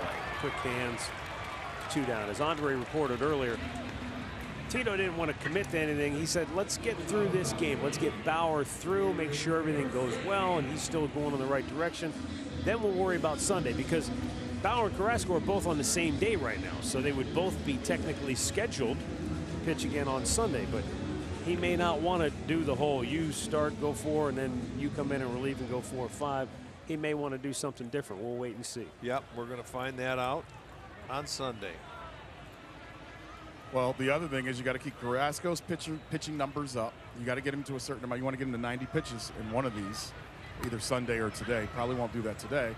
The other thing is they're going to have an inter-squad game on Tuesday at Progressive Field. Yeah. If Bauer needs to pitch or get up to 50, 60, 70 pitches, he could do it on Tuesday. If Carrasco needs, you see where we're going with this? Yeah. Just because they don't pitch in a major league game, if they're okay from the eyes that they saw tonight, they can get them in on Tuesday at home. Be a lot of extra rest in between, but hey, they'll work through that. Throw on the side. Oh, I would certainly think that whoever starts on Sunday, following Kluber, I guess, is Saturday. That would be the second starter, number 2. I would think it's Carrasco. Yes. If he starts, yes, I would think so. Arch, don't make any plans on Tuesday. Last year they used front office guys to go against the Indians players. They may need some former players. Well, you go down and you can go. you two You're fine. You two stay free. We may need somebody to take some swings against Bauer. No, sir. Remember Major League? Remember the cardboard cutout guy? Yeah. That's us. Stand in there and they make like a statue. I'd pull a muscle if he threw one just a little bit inside. I'd pull a muscle just trying to get out of the way.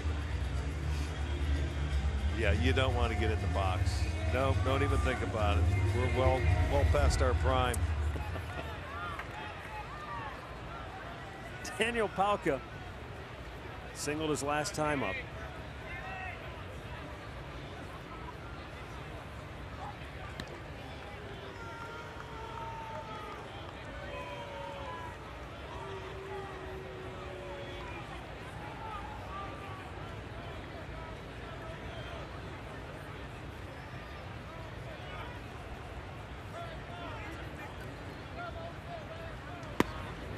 There's a good pitch in for a strike.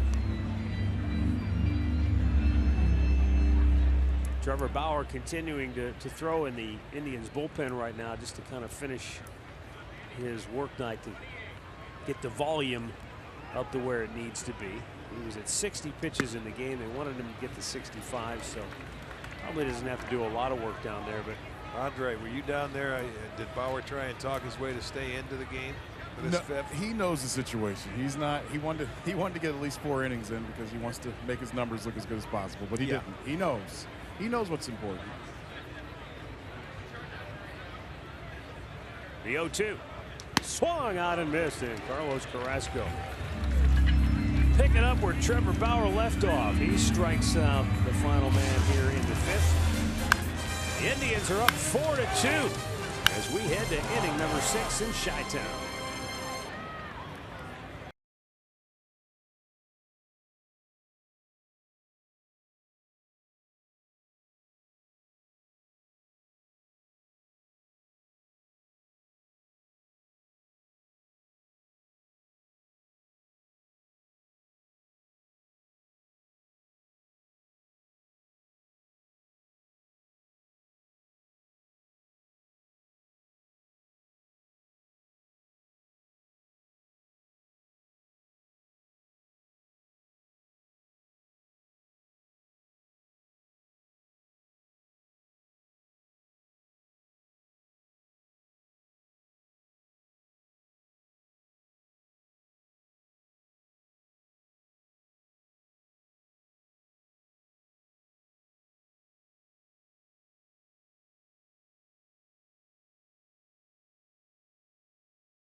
Tribe Rewards, and today's Tribe Rewards code is infield.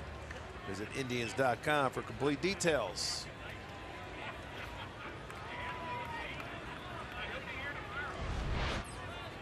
James Shields stays on the pitch here in the 6th.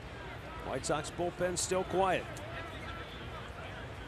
Well, I said 25 times this year. Shields has given him 6 innings. This being his 33rd start.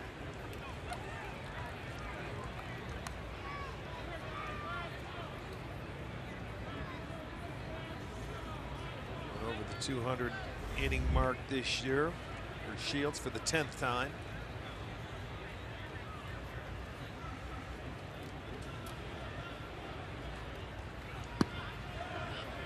He went too far, says home plate umpire Andy Fletcher.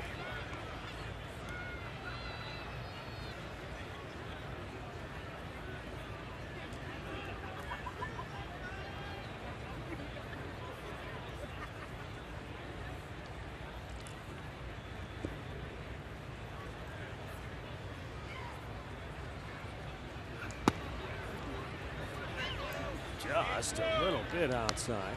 He's doing everything he can, changing arm angles, showing different pitches. He tried to drill that outside corner, just missed.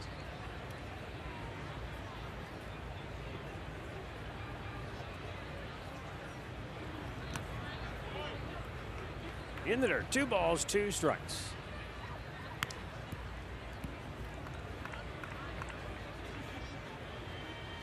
They're in the 7th in St. Louis. Brewers lead the Cardinals 7-4.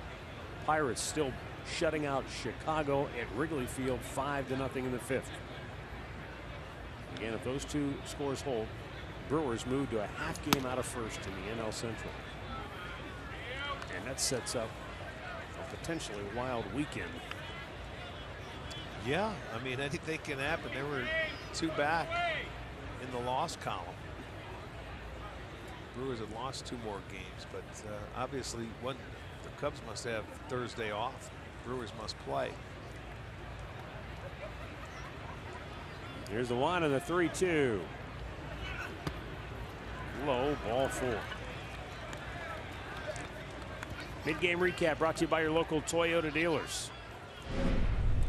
Chicago scored 2 in the first on a 2-run homer by Avisail Garcia. The Indians came back in the 3rd.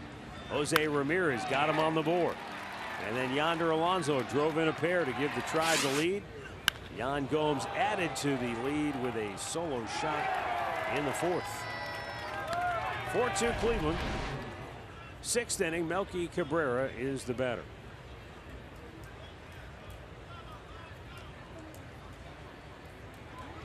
Dodgers are up 1-0 in the 4th in Arizona. Colorado blowing out Philadelphia 8-1 in the 5th. If the Rockies win and the Dodgers should lose, then the Rockies would move to within a half game of LA in the NL West. So just like the NL Central, those divisional races are going to go right down probably to the final game of the season.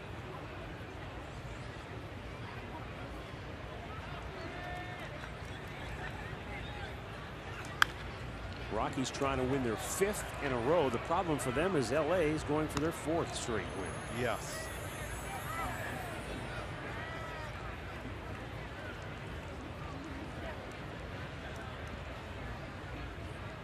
It's interesting here, Arch, and you remember this because you played in Milwaukee.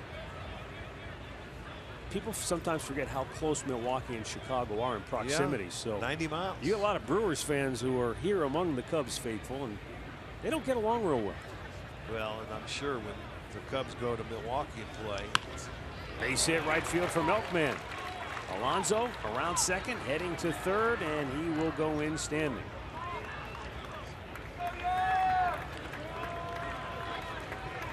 Well, here's a look at how things stand in the National League. We get a pinch runner for Melky. We'll get to that in a second, but this is how close it is in the Central. Just a game and a half between the Cubs and the Brewers. Yeah. And then a game and a half between the Rockies and the Dodgers. And then you've got the wild card picture as well. True. Right there, boy. That's going to be interesting. So Colorado jumps in front of St. Louis in the wild card picture tonight, if everything holds. That's true. Greg Allen is the runner at first for Cabrera.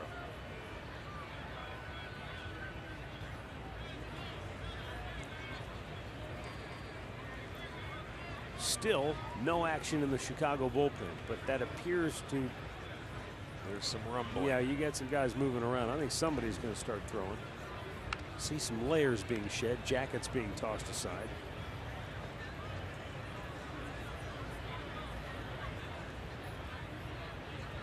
Caleb Frere getting loose.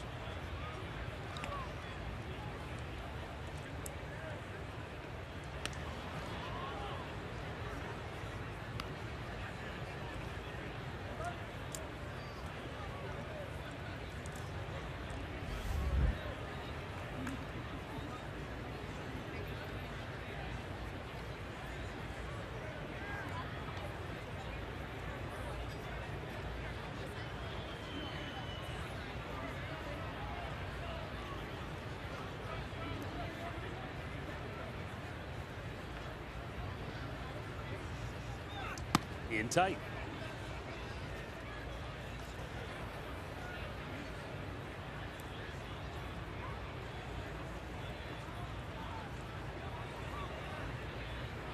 Jan Gomes blasted one down the line just inside the pole. Left field. 16th home run of the year. His last time up.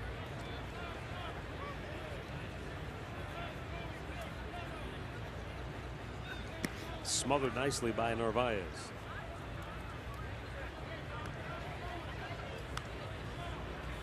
And he is at the 100 pitch mark right now. He has had to work and work very hard.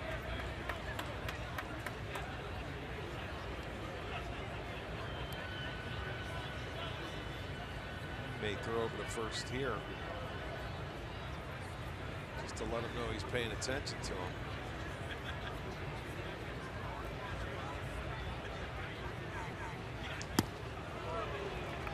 Pretty good pitch when he had to make one. Just over 100 on the night. Still the ratio, man. Right there, 50-50.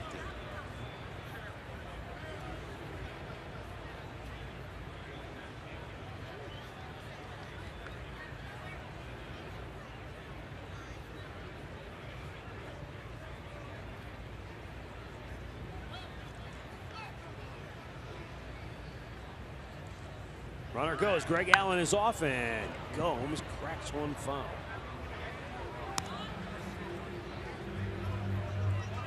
Sort of held that ball a little longer for Allen over there, but he did take off, but he threw him a slow breaking ball, and Gomes liked it.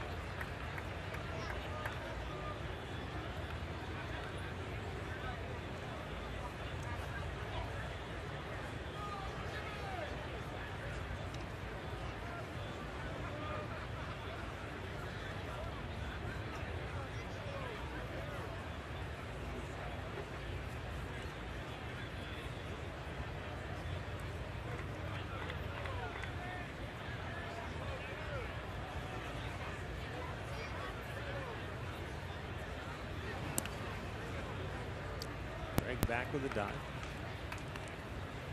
Outfield for the White Sox a bit toward left. That's where Engel shades Gomes. Yeah, Gomes got a cutter that he hit down the line for the home run. I think he's going to try and slow it down on him. He'd like to get a ground ball is what he'd like.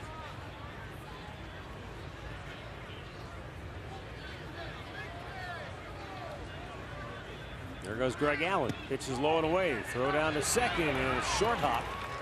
And Greg Allen has a stolen base. And the Indians now have second and third with nobody out. And a 3-2 count for Jan Gomes. Well, there you see the jump, and the throw from Narvaez. It just short hopped. He wanted to rush it. He saw Allen had a pretty good jump, so he gets number 19. Well, now one away from having 4 guys in that 20 stolen base department. And a big opportunity here for Jan Gomes. With 2 men in scoring position, the White Sox bring the infield in. They're even with the bags all the way around the horn. They can afford to play a little bit farther back, a step or two, because Alonso does not have a lot of speed at third.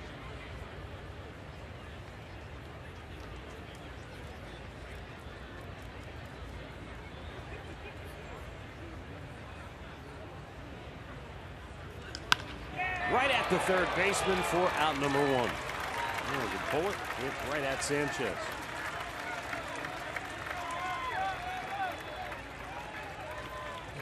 Well, this is one right here where you have to freeze on the line, and they did a really good job. You see it, Alonso wasn't going anywhere. He's going to make the ball go through anyway. It's very easy to, you know, you see that ball hit hard and make that move to the next base. He was textbook, man. He froze. Yeah, exactly when you're in a situation like that, you take your lead and you don't take a secondary lead, so you're not going that way to begin with.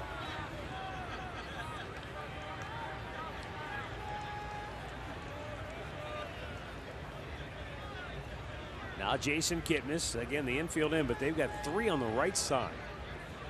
Just Sanchez near third over on the left. 1-2 and freeze. There you go.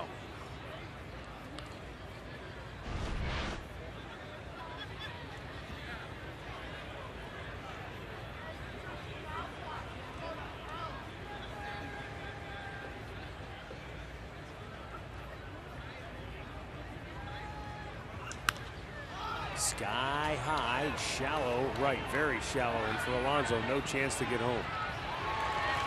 2 down.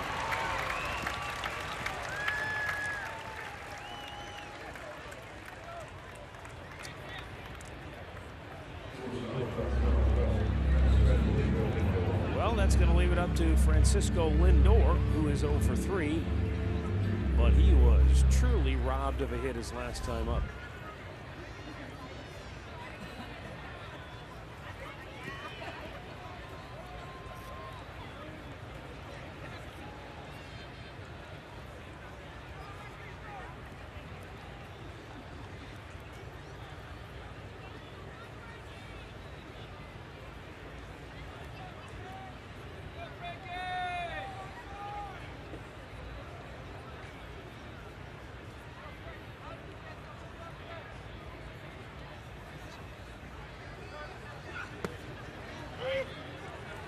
Lindor takes a strike.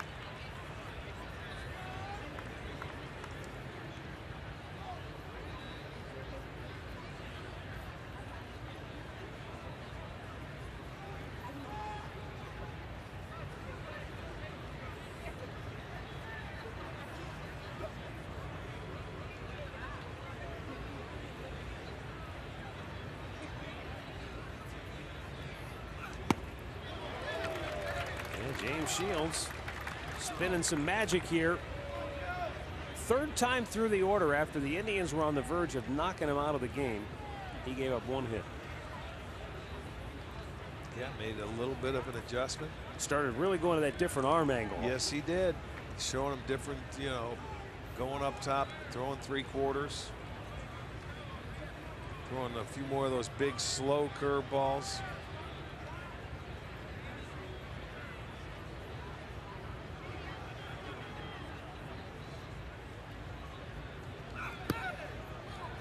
He's going to nibble for a few pitches, but if he can get out of this one and keep it a 4-2 game, that's really a pretty good job by him.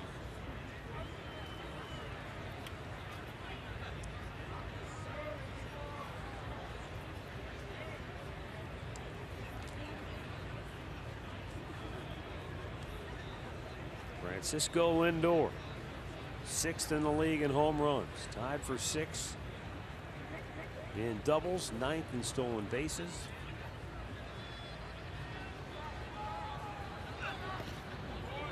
Watches the ball go by in the dirt. 2-2. Finish up our birthday wishes here. Paul Griffin is turning 96. Joseph Evans 94 from North Royalton. Happy birthday to you two, and a very happy 50th anniversary to Vince and Noreen Rositis from Garfield Heights.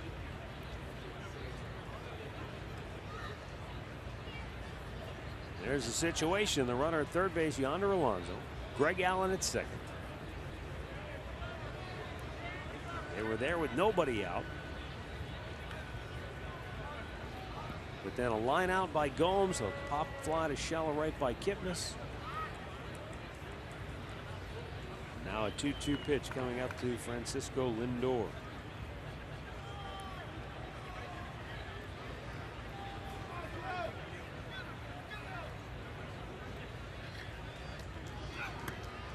Was low, full count.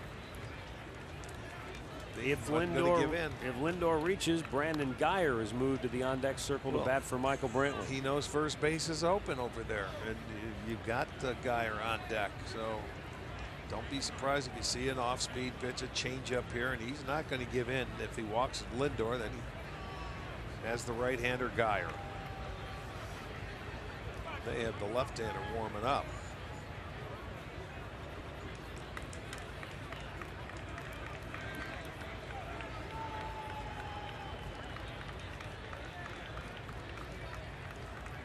Payoff pitch.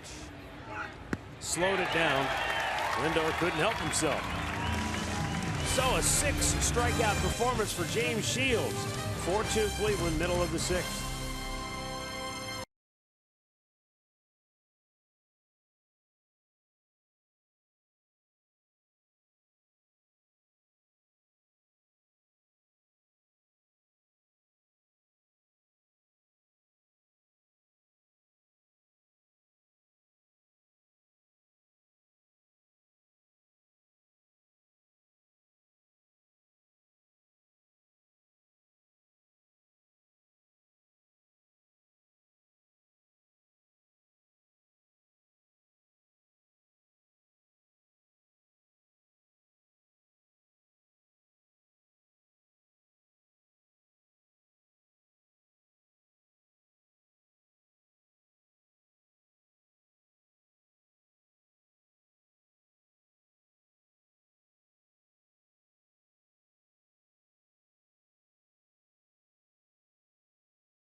A quality pro performance here tonight. Man, he got an extended hug, huh?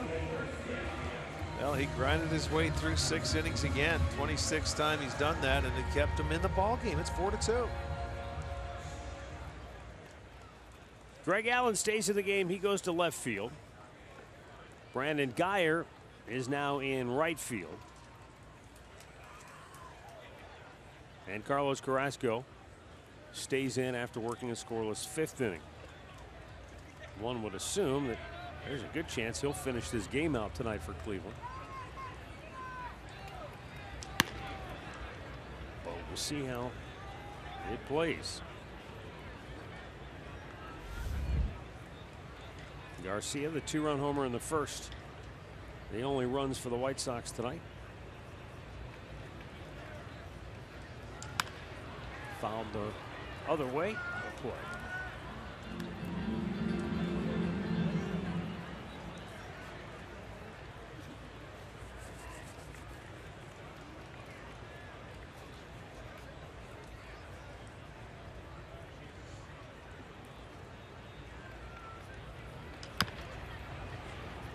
Top foul, third base side.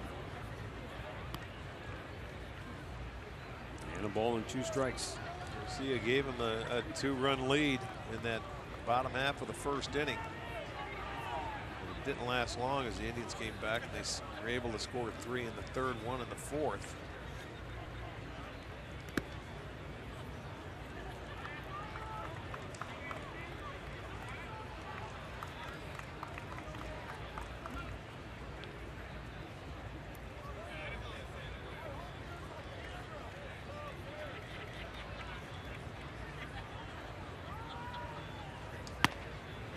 And Cookie blows it right by him. His 2nd strikeout. One down here in the 6th inning. Time for our Miller Lite Hold True moment. Trevor Bauer, 4 innings of work. Didn't walk a batter, struck out 4. A couple of runs allowed on 5 hits. Those 2 runs came in the 1st. on one hanging breaking ball that Garcia got a hold of. Otherwise, he looked very much like the Trevor Bauer we saw for most of the season. Yes, he did. Good breaking ball. I did see a few change-ups to the left-handed hitters. He was pounding the strike zone early. 8 for 8 out of the first 8 guys he faced today. Strike 1.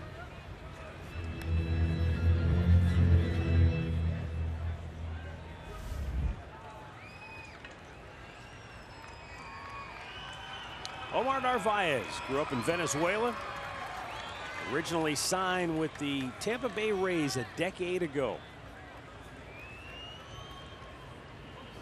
But you could say his career took a big turn when 5 years ago the White Sox made him a Rule 5 pick out of the Tampa organization.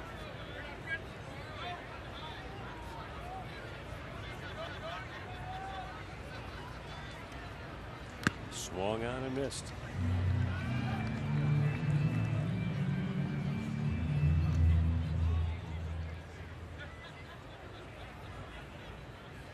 I think he's opened some eyes. Early on, scouts said he was a decent hitter. I'd say right now, based on what he's done this year, he's a pretty good hitter. Well, he is now, and I think maybe the at-bats, when you get them, you know, the more at-bats you get, you start feeling a little more comfortable getting the playing time, the bulk of the playing time.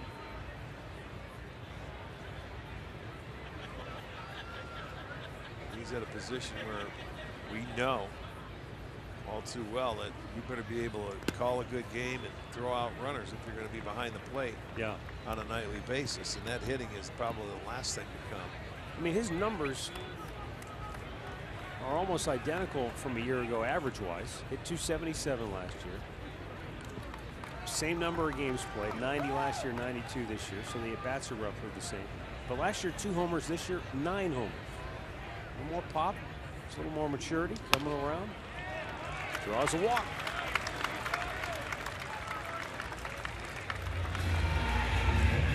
We're on the countdown to face-off for the Columbus Blue Jackets opener on October 4th against the Detroit Red Wings. That's just 9 days until the first game of the hockey season on Fox Sports Ohio. Matt Davidson 0 for 2.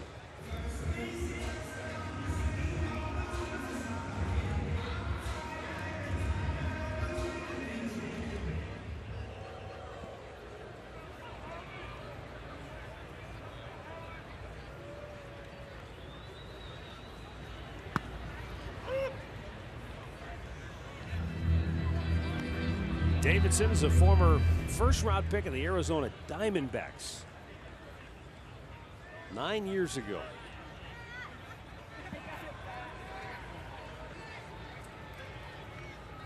Came to the White Sox in the Addison Reed deal 5 years ago.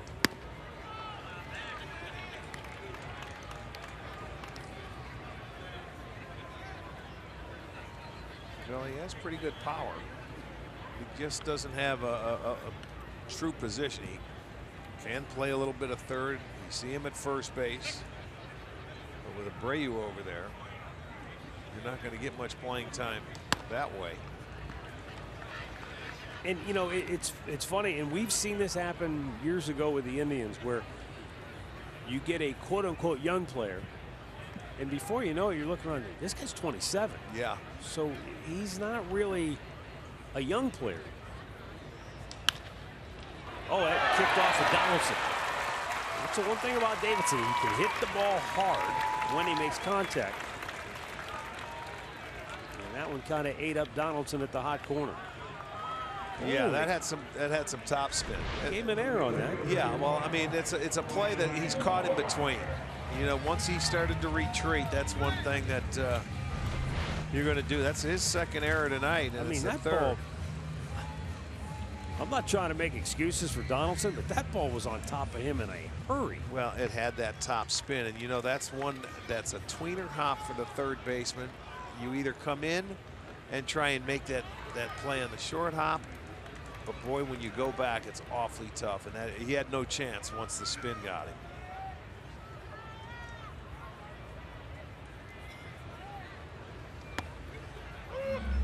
You know, just watch. He's caught in between here. The high hop, and he was going to stay back on it, and that ball just had that kind of spin. He had to stay put and wait, and he just couldn't hold on to it. And it was hit pretty well. Ryan Lamar, first at bat of the night. Swing and a miss.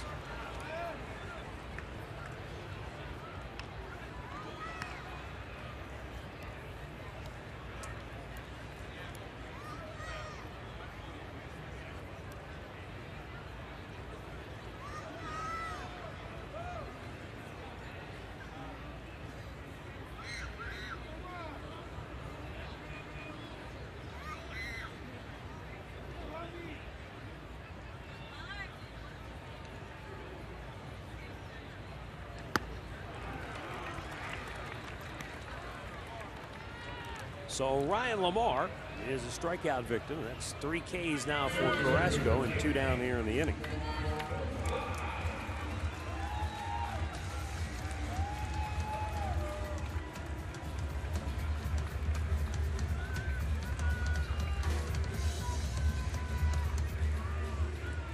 And Yohan Moncada 0 for 2 tonight.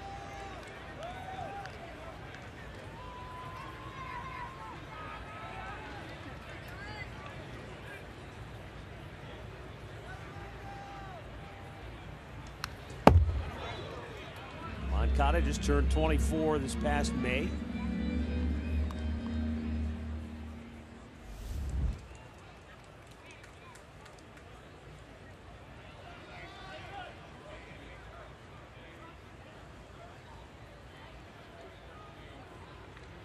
Left Cuba 4 years ago, signed with the Red Sox originally in 2015. He was only 19 years old at the time. The 0-1. And this is what I think I made this point when the White Sox came to Cleveland. I mean, imagine here's this kid, comes from Cuba, and he's 19 years old, and suddenly he's a free man for the first time. I mean, truly a free man. No dictator rule anymore. Boom, here we go. Here's $31 million. Yeah. And oh, by the way, we expect you to be really good. And, you know, maybe the expectations, the money, there's a lot. I'm sure that had something to do with it. This kid looks like he has talent. There's no doubt. He was rated highly by baseball people. Carlos Carrasco carves him up. 4 strikeouts for Cookie and 2 shutout innings of work. And we go to the 7th with the Indians still in front, 4-2.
Your local Toyota dealers. Visit buyatoyota.com. Toyota, let's go places. And by the injury lawyers at Elk & Elk. Proud partners of the Cleveland Indians. Call 1-800-ELK-OHIO.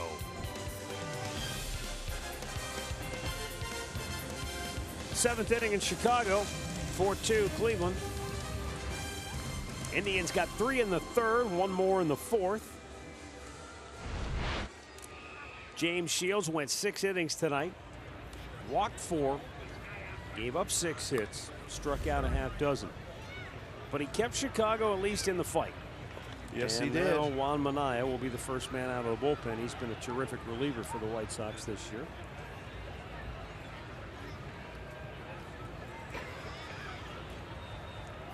Brandon Geyer, who came on for Michael Brantley, will bat to lead off the 7th and pops the first pitch back out of play.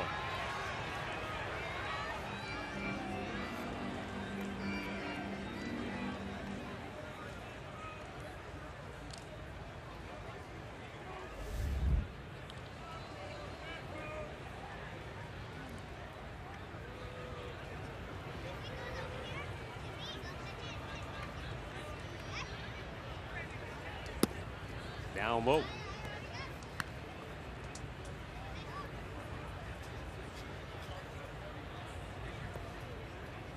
Tomorrow night here, it'll be their last home game here for Chicago. It'll be fan appreciation night at the ballpark. Then the White Sox have an off day on Thursdays. The Indians will head into Kansas City and play Thursday night, a 4-game series, but they'll have a day-night doubleheader Friday in Minnesota. Making up, if you remember earlier this year in April, they were snowed out 3 consecutive games. And then Minnesota, remember, went to Puerto Rico to play the Indians. Geyer lines to center for the first out here in the 7th. Now the injury report brought to you by the attorneys at Elk & Elk. Aaron Hicks has a hamstring problem. Trevor Story back with the Rockies. That's good news for them. And back swinging. Yeah, and for Hicks, they said there was no tear in that hamstring, so they feel like they caught a break. They may not lose it for a long time. Jose Ramirez taking a fastball for a strike. He's 1 for 3 tonight.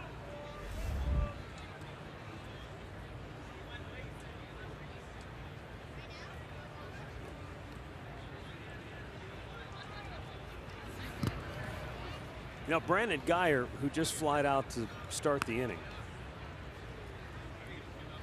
We always talk about how baseball, you know, it's a small community and lives and careers and organizations often intersect. And for Brandon Geyer, when he came out of school, he was originally drafted by the Chicago Cubs. As Ramirez pops one in the air to center field. He was a 5th-round pick by the Cubs. And then 4 years after they had drafted him, they traded him to Tampa in the Matt Garza deal. Okay. But also involved in that trade was Chris Archer, Robinson Chirinos, and Sam Fuld. And I just read where Sam Fuld is one of those guys who could be a manager next year. People think he's going to get some looks. I believe he's in the Cardinals organization, maybe. Oh, yeah? Not on the field. He's one of those sort of just off the coaching staff kind of roles between the front office. I don't know what the title was, but kind of reminded me of the Mike Matheny path, where you go right from playing, and the next thing you know, without actually going to the minor leagues and working your way through, right, boom, you're a manager. Now, whether or not that comes to pass or not remains to be seen. But I was thinking as I read that, like, I didn't realize Sam Fuld wasn't even playing anymore. I mean, he went from not playing to he could be a managerial candidate this offseason. And it's the Phillies. That's right. He's with the Phillies organization. And there might be as many as a half dozen openings. Well, that's true. Well, we'll see. Cincinnati, right? You have one, I would think. I don't think it's been officially announced, but it's been reported that Buck Showalter will not be back in Baltimore. Toronto. Kansas City, I think. There's a ball blistered down the left field line, and it's just wide of the chalk for a foul ball.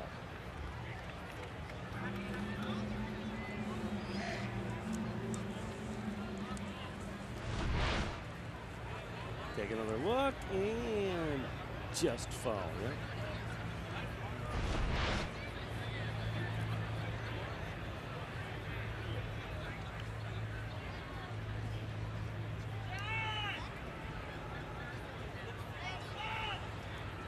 Angels, Rangers. You would think there'll be openings there. What did I see about the Angels? Swing and a miss. Down goes Edwin. So a 1-2-3-7 for Juan Minaya. And it remains 4-2 Cleveland.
On the 7th inning, and Andre Knott has news on Michael Brantley. Yes, we all hold our breath in these last few games of the season as the team gets ready for the postseason. Earlier tonight, Michael Brantley in an at-bat versus James Shields. Right here, you see him foul the ball off his calf. No, he kept going through that at-bat, but the team lifted him. It's just for precaution. As they lifted him to check out that calf, they say he's fine, but just for precaution, they took him out of the game. All right. Tito just told me everything's all right. He gave me a thumbs up. He's fine. Just a bruise, just a flesh wound. Carlos Carrasco, meanwhile, needed a little mound repair, so that delayed his warm-up tosses. The foothold at the bottom of the mound had come loose. Yeah, that hole maybe a little too deep for him where his landing foot. He's ready to go. He's pitched 2 scoreless innings, walked 2 and struck out 4 coming out of the bullpen tonight in relief of Trevor Bauer, who went 4 innings.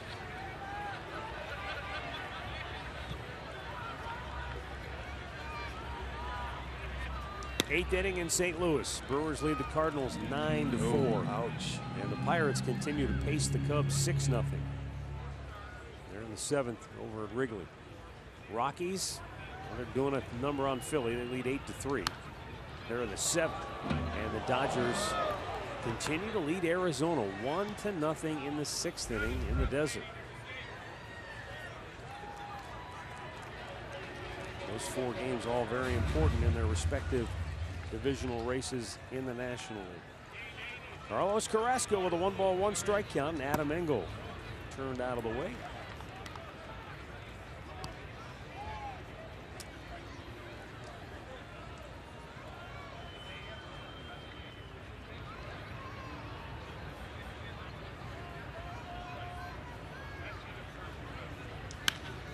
Adam Engel drives one down the line, but it slices out of play.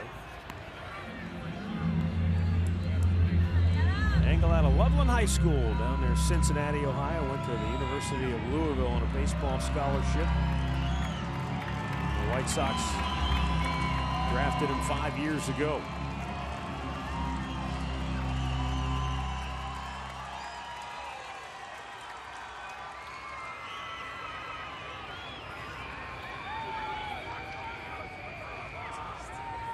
Swung on and missed. Carlos Carrasco has struck out 5. That ball almost hit him. I mean, it was inside, and watch, this ball is so close, and he swings at it. Keeps running in, almost got him in the back leg. Well, he has struck out 5 out of the first 10 hitters he has faced here tonight.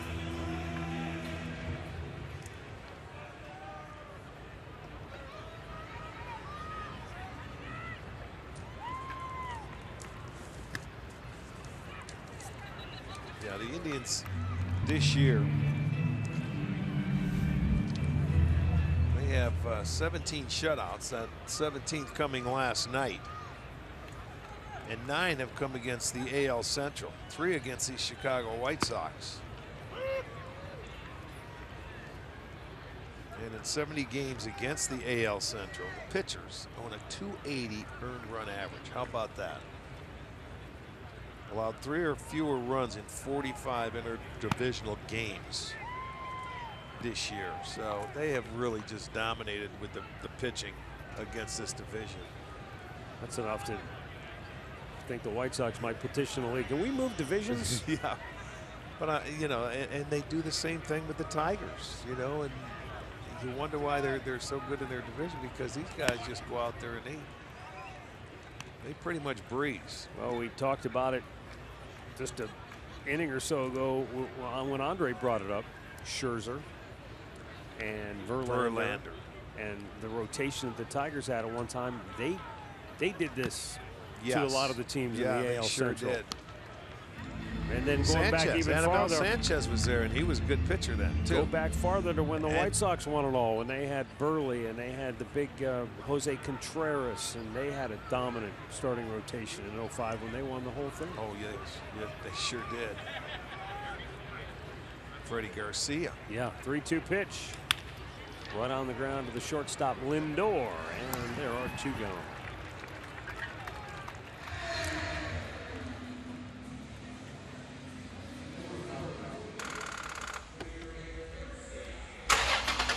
Start dead batteries with NOCO. Lurie Garcia will bat with 2 down in the 7th and the base is empty.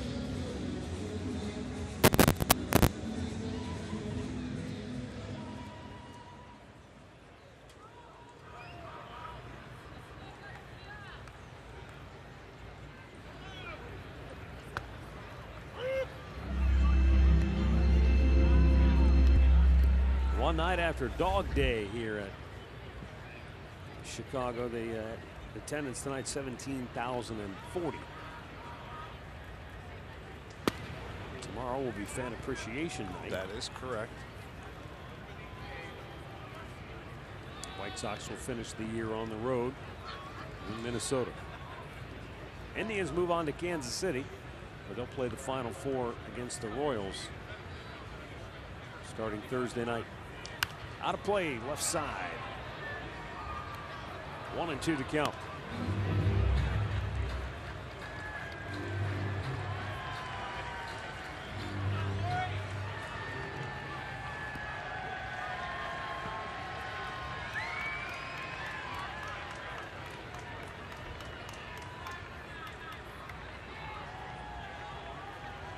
And Carrasco with a 1-2 pitch.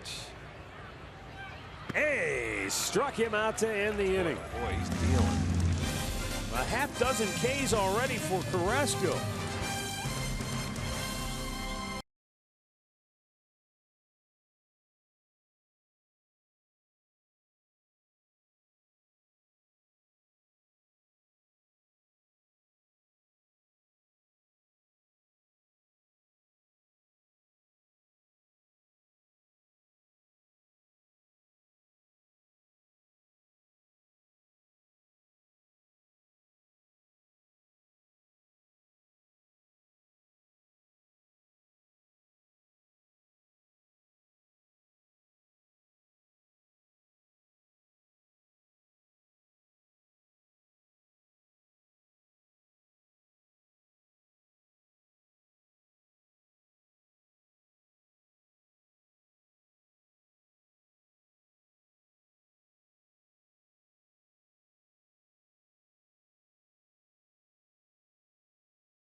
Thank you, Al and Jensen. Here we go to the 8th inning. Josh Donaldson leading off, and he fouls the first pitch straight back from Juan Manaya. Worked the 1-2-3 7th inning.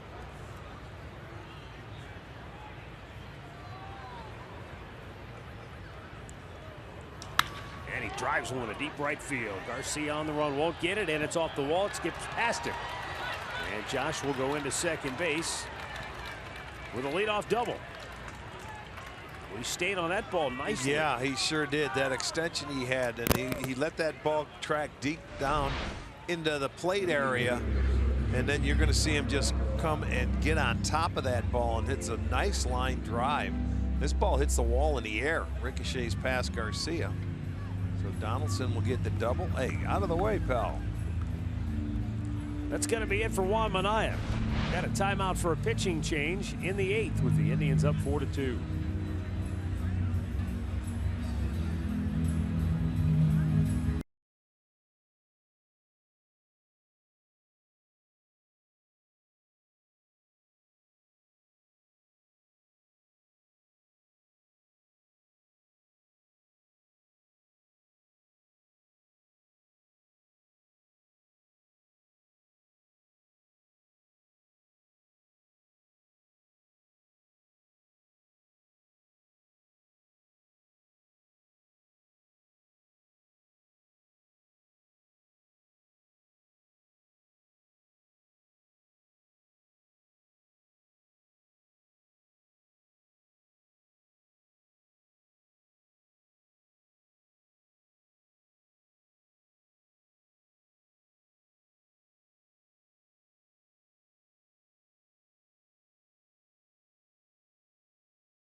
Making his 10th appearance of the year.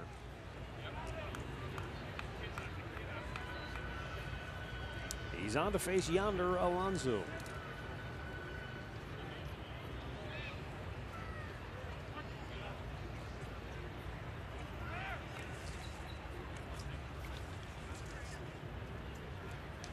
Swing and a miss.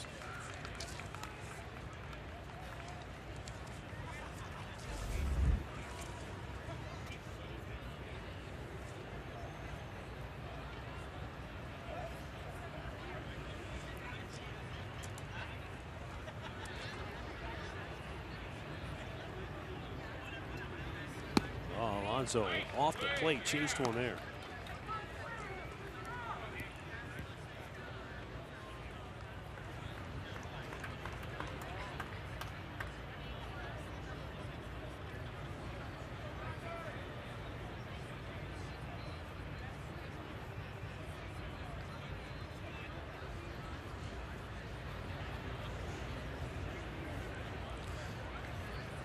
Swung on and missed. I'm not sure he threw a strike. It didn't look like it. Let's see. The first pitch might have been. Let's see. Check it out. No, I don't think so. No. Don't think so either. But you get the strikeout because he went swinging.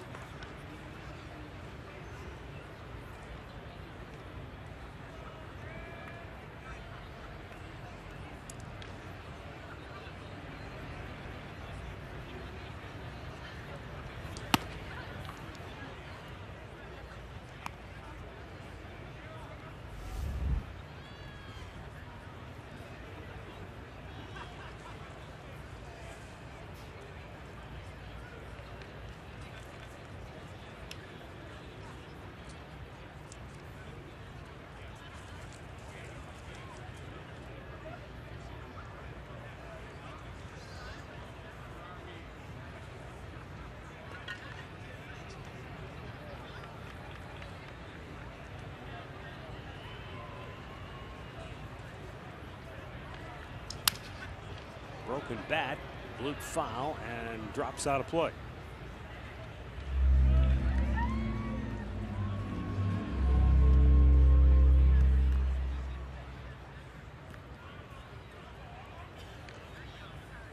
Caleb Frere, the left-hander, we talked about this when the White Sox were in Cleveland, hails from Miles City, Montana.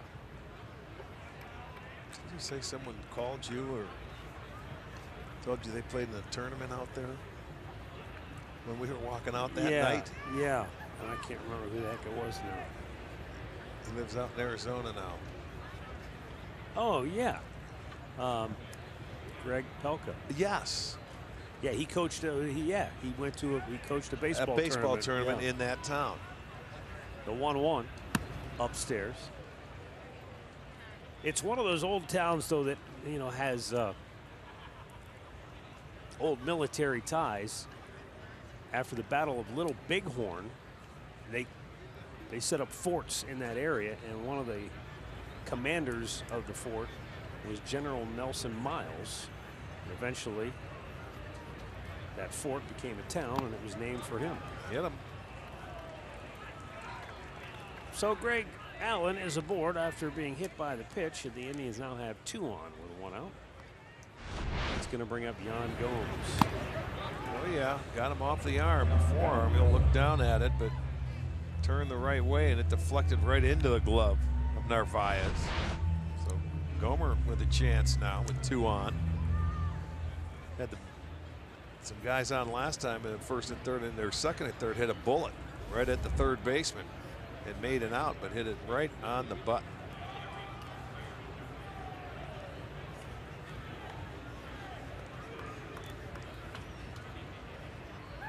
Arizona's gone ahead of the Dodgers 2-1 in the 7th. It's big for the Rockies, who continue to beat Philly 10-3 here in the 8th.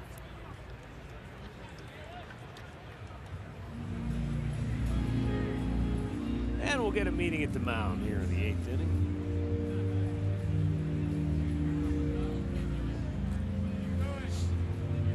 Well, it's never too late to start making your travel plans for spring training. Check out the Indians in Goodyear, Arizona next spring.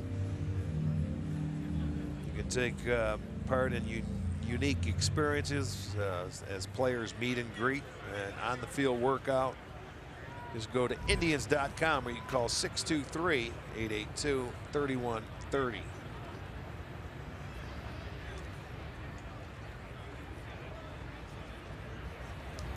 Fouled back out of play by Gomes.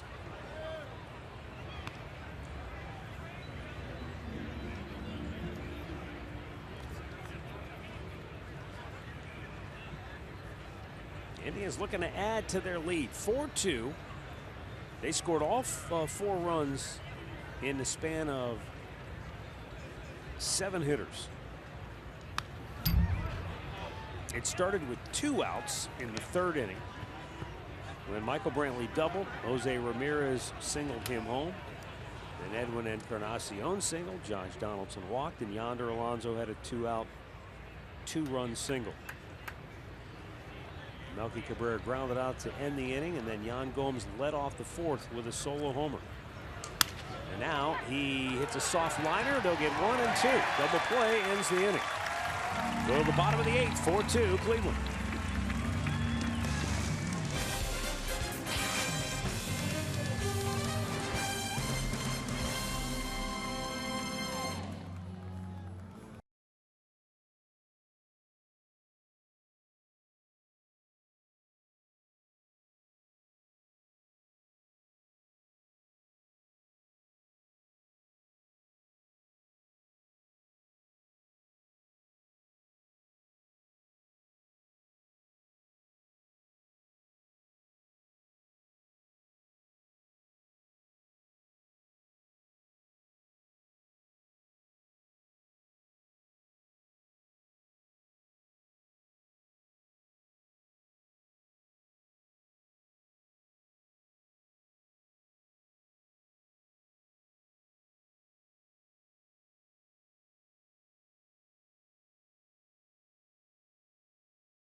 game highlights, hear from players before and after games, and catch fun moments on and off the field. Follow us at SportsTime Ohio.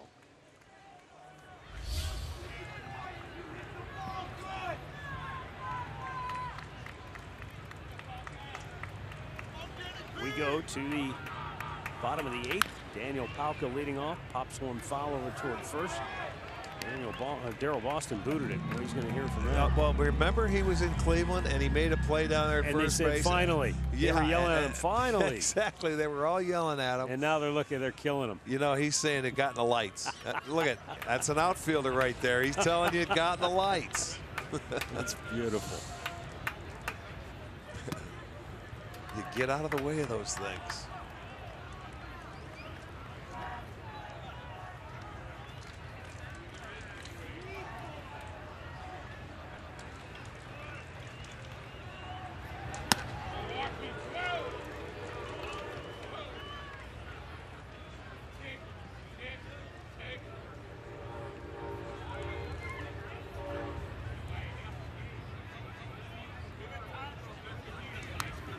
Palka founds one straight back.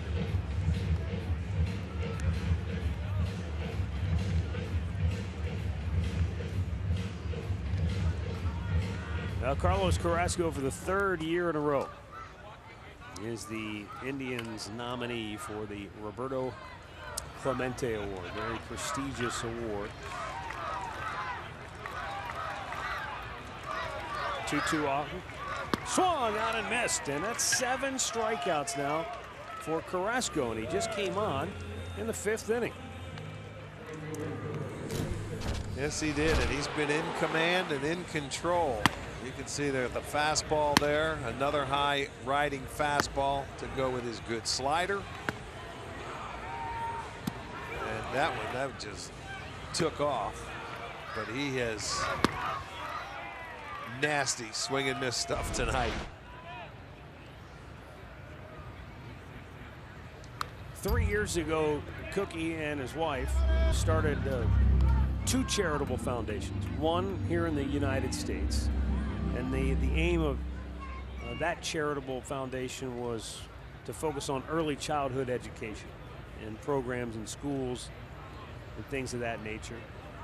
And then he started a second charitable foundation to help those in need in his homeland of Venezuela. And I remember when I talked to him about it at one time, he admitted, look, things are not good there right now. Yeah. And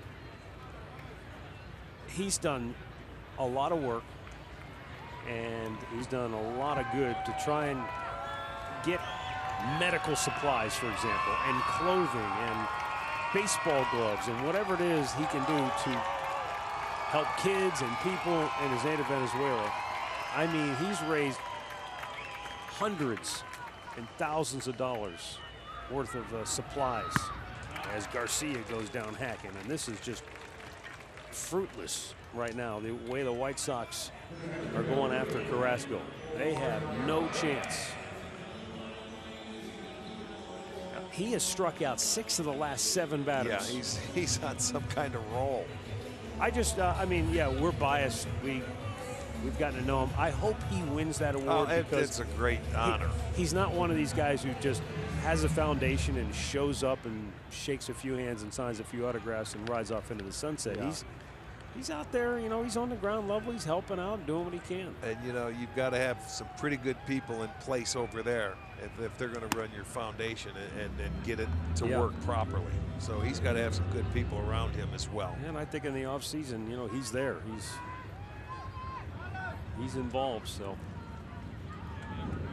we have seen him grow by leaps and bounds since he came to the Indians and the Cliff Lee trade, which seems like so many years ago. It was many years ago, but then everybody says what a bust that thing was. You know, it was no good. Now look at him. He's rocking, man, and he's shining as a starting pitcher, and that was a long time ago. It just took him a little while to get going as a pitcher.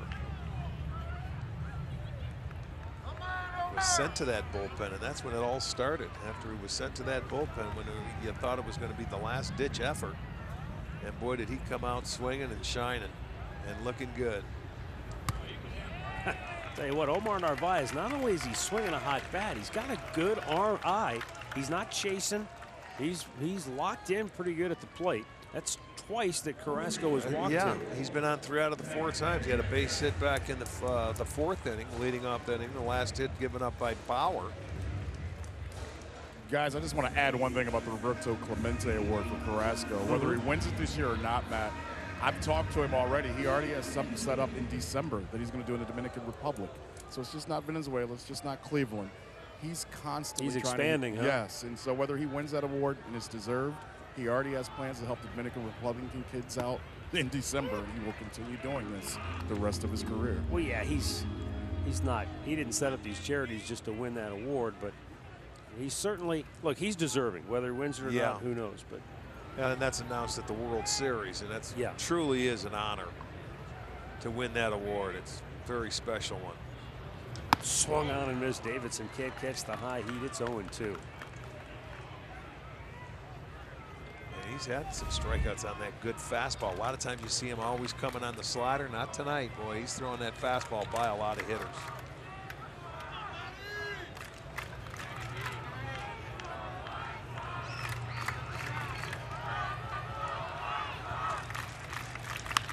In the air, right center, long run. This is trouble. It's going to be down, and that's a break.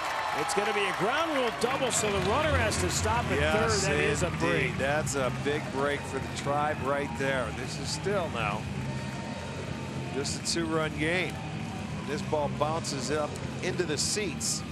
Ground rule double, and Narvaez has to stop at third because he would have scored. It's a breaking ball.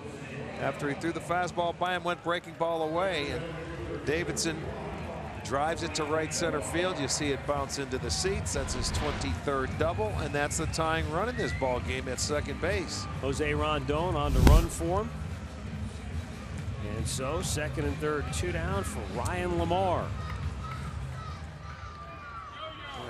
And it seems strange, doesn't it, now that they could tie this game up with a base hit here, because the pitching has really dominated. They scored back in the 1st inning, and that has been it. It's been zeros on the board ever since.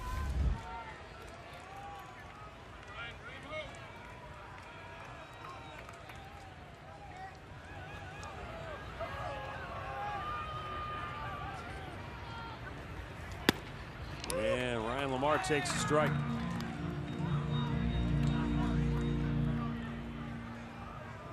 Carrasco struck him out in the 6th.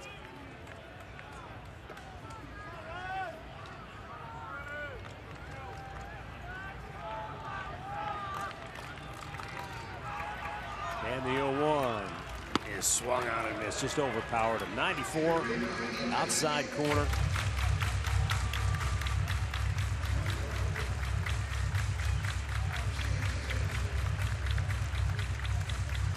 He's thrown 65 pitches. 41 of them have been strikes.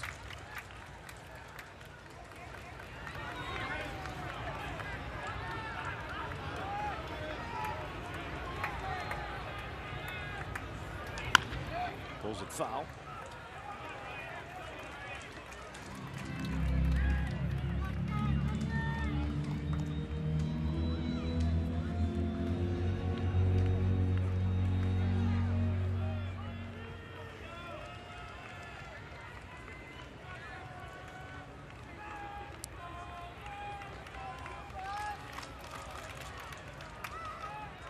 It's a final in St. Louis. Brewers pummeled the Cardinals 12-4 the final there, and the Pirates lead the Cubs 6-0 in the 8th at Wrigley.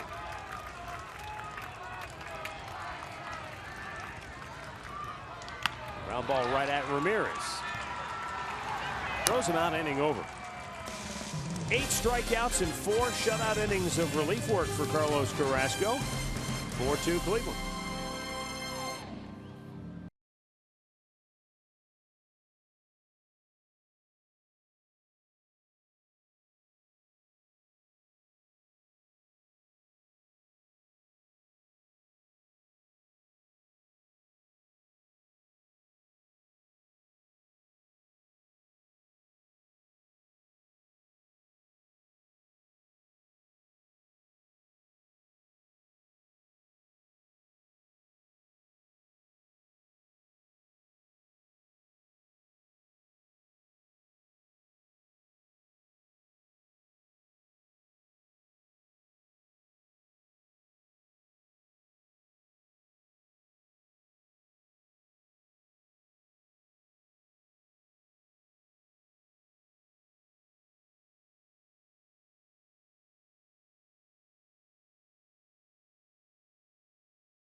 Cleveland Indians and may not be reproduced or retransmitted in any form. And the accounts and descriptions of this game may not be disseminated without the express written consent of the Cleveland Indians. Get your groove on. Yes, indeedy. Well, the Indians got it going on. They're up 4-2. Ninth inning.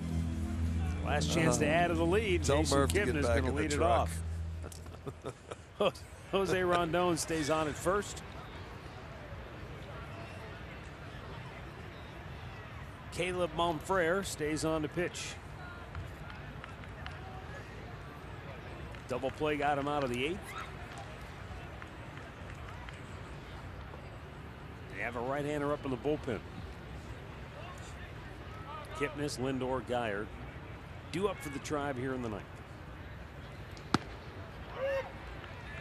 Jason 0 for 3.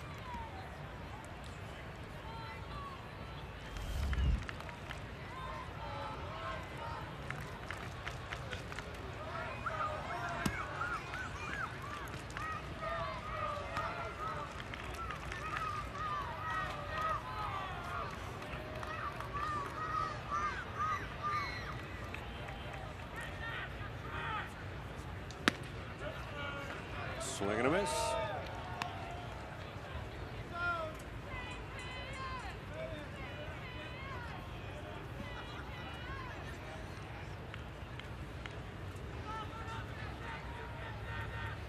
There's the pitch, and Kipnis goes fishing. Been a tough night for the kid. Second strikeout for Caleb Frere. One down here in the 9th.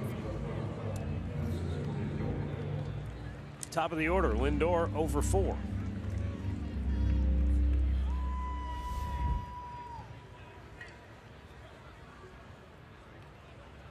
Four runs, 7 hits, 3 errors for the Indians tonight, though 2 of them came on the same play in the first batter of the game. Yeah, 2 pitches into it.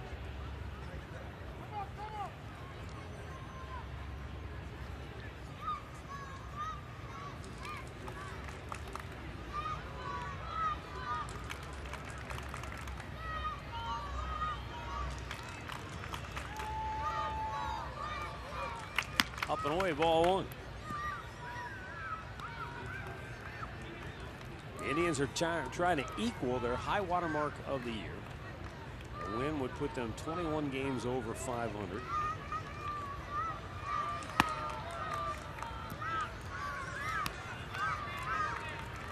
It doesn't improve their standings in the postseason, doesn't change anything for their overall achievements or accomplishments this year.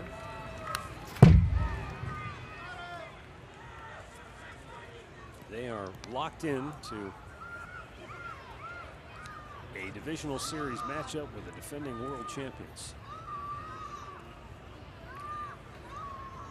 I was talking to somebody about the postseason matchups earlier today, and if you're in the American League, there is no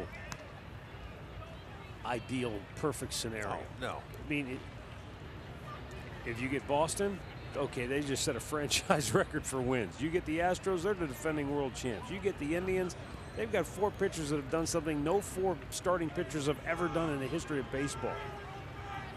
You want to play the winner of the wild card? Good luck with that. You know, I think for Cleveland, they're fine, because if you want to play against Houston, I think you're better off playing them in a 3-game or a 5-game series than a 7-game series. 2 down. Why do you think that is? Because of their starting pitching? Because yeah, I mean, they're a good team. You get 7 games, they can hit. They're really a well-balanced team. Not that Boston is not, but I don't know. I just think in a 7-game series against Houston, it's tough to win the first 4. You know, get to the 4 wins. well, with 2 down here in the 9th, Rick Renteria wants to make another pitching change. Why not? We'll be right back.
Brought to you by your local Ford dealers.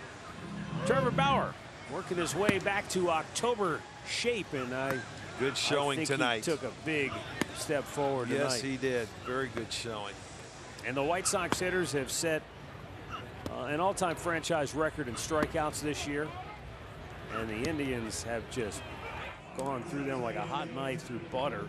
8, let's see, 4, it's 12 strikeouts on the night for Indians pitching, with one more inning to go.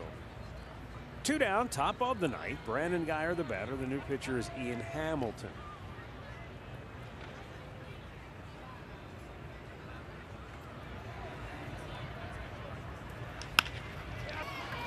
Backhanded by the shortstop Garcia. Oh, what a play! Nice pick. I don't know what part was better. That's a great throw by Lurie Garcia, who we've seen mostly as an outfielder. Now he's playing the infield. This is a great throw and an even better pick by Rondon.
Coming back in that 3rd inning, and it was a big 2-out barrage for the Indians, and Yonder Alonso drives in a pair there where they were able to take the lead. They added one more after that. Yohan Moncada leads off the bottom of the 9th. Carlos Carrasco's pitch ate him up. Strike 1. Moncada 0 for 3, has struck out twice. Brandon Barnes takes over for Jason Kipnis in center field. So none of the starting outfielders are still in the game for the Indians. But everybody who started on the infield still in there.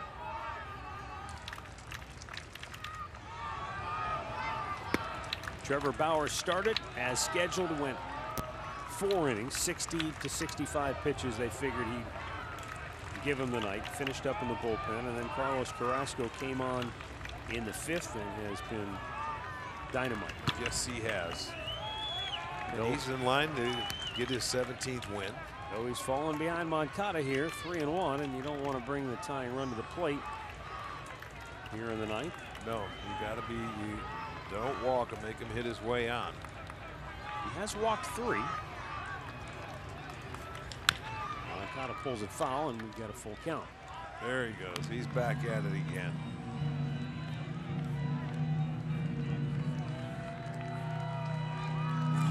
he's talking to the fans. He's talking to everybody. He's telling them, put that on the video board.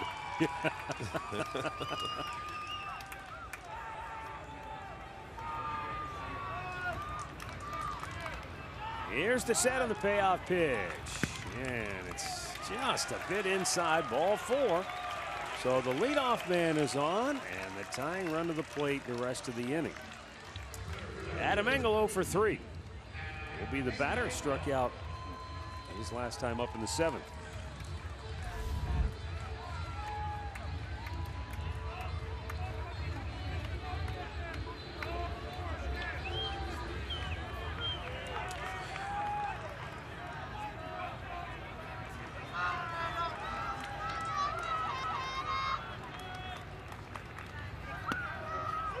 Breaking ball in there, strike 1.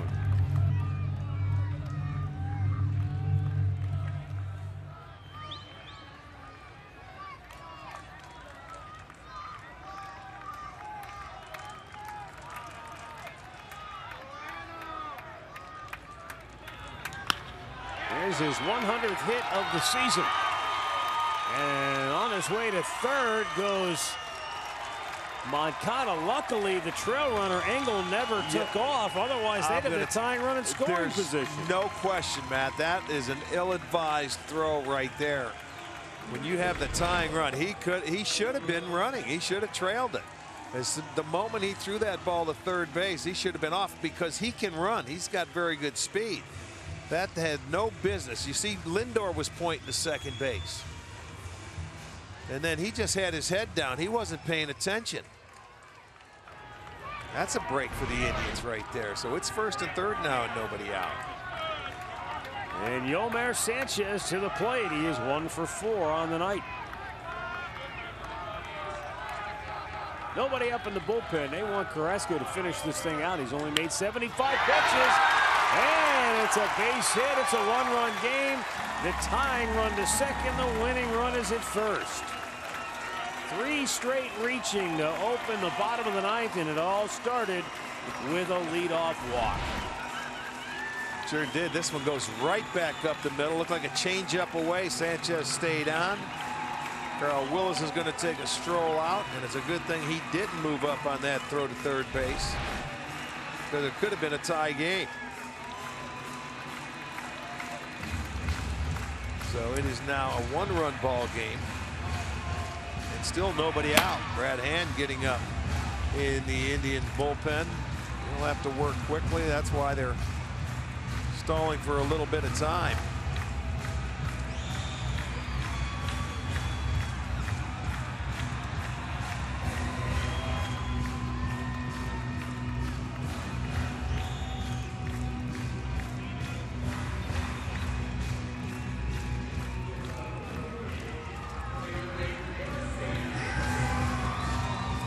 The batter will be Lurie Garcia. He's 1 for 3.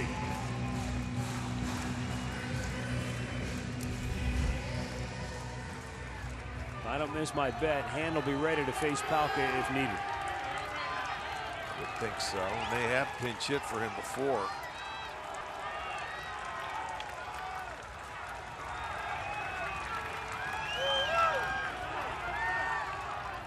He tried to bunt. He missed it. Throw back to second. Oh, they caught him safe. It was very close. Wow. Lindor did an amazing job to pick that short hop. And then I thought he got the tag on him, but Last Diaz said no. Tell you what, it almost looked like a double clutch from Gomes back here. Watch.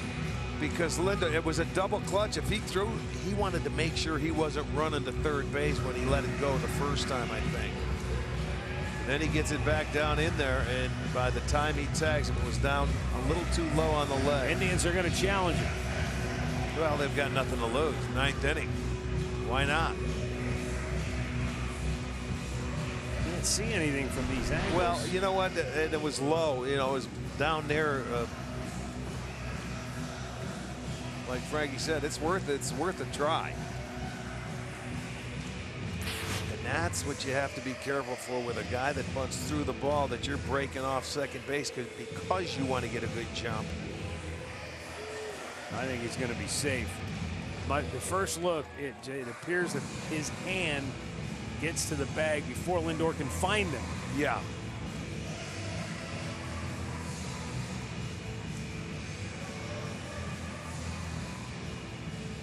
This is a great pick, though. I mean, it's a short hop throw.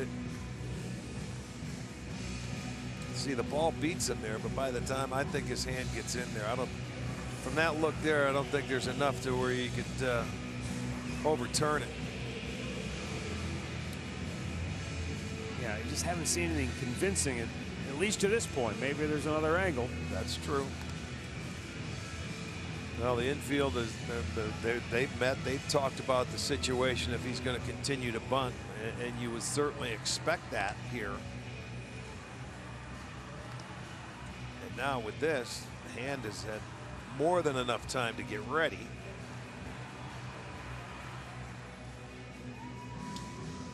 And we have a decision. Jeff Nelson, the crew chief, says no blood. So, still first and second. Still nobody out. Lurie Garcia bunted through that first pitch. And if I don't miss my bet, he'll be bunting again here. Oh, yeah, I would think so. Let's see if he can get it down. Or if Carrasco can maybe pop him up. Well, if they start running in, you could pull it back and take a little swing and try and hit it on the ground, because there's a lot of moving parts out on that infield right now.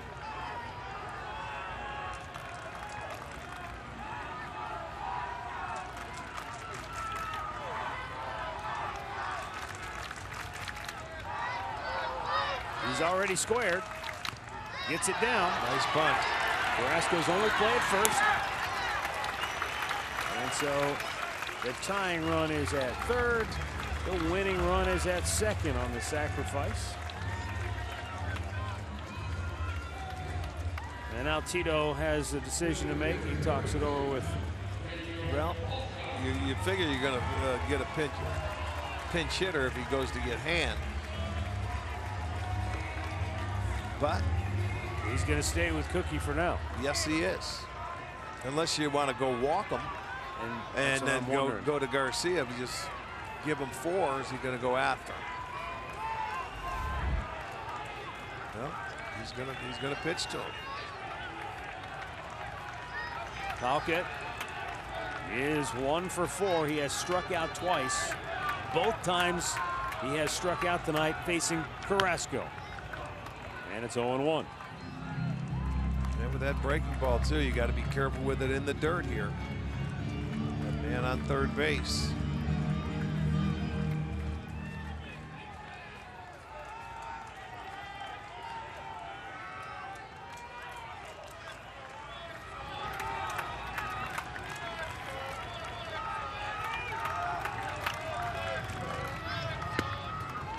Fastball just in off the plate, 1-1. Remember August 10th here. Hulk hit a walk-off home run to left field in that 1-0 game.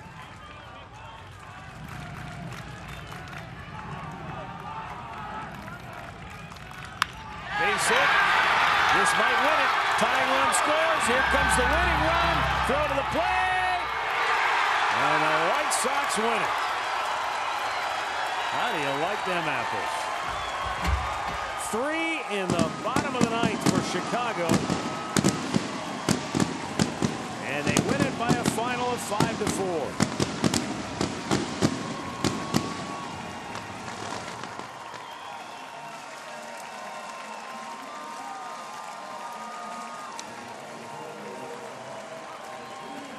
Boy, how quickly it turned. They had the opportunity back in the 8th inning too with 2 outs.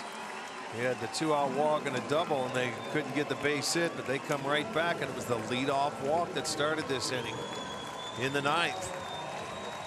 Boy, Carrasco was like overpowering, dominant, and just lost it in the 9th. Hard to figure. Hard to figure. Well, and they chose to pitch to him with the infield in. Could have had Garcia up there in a possible double play in order, but they said no, we're going to pitch to him. He gets the base hit, and they're going to walk it off. So his second walk-off hit against the Indians this year in this ballpark.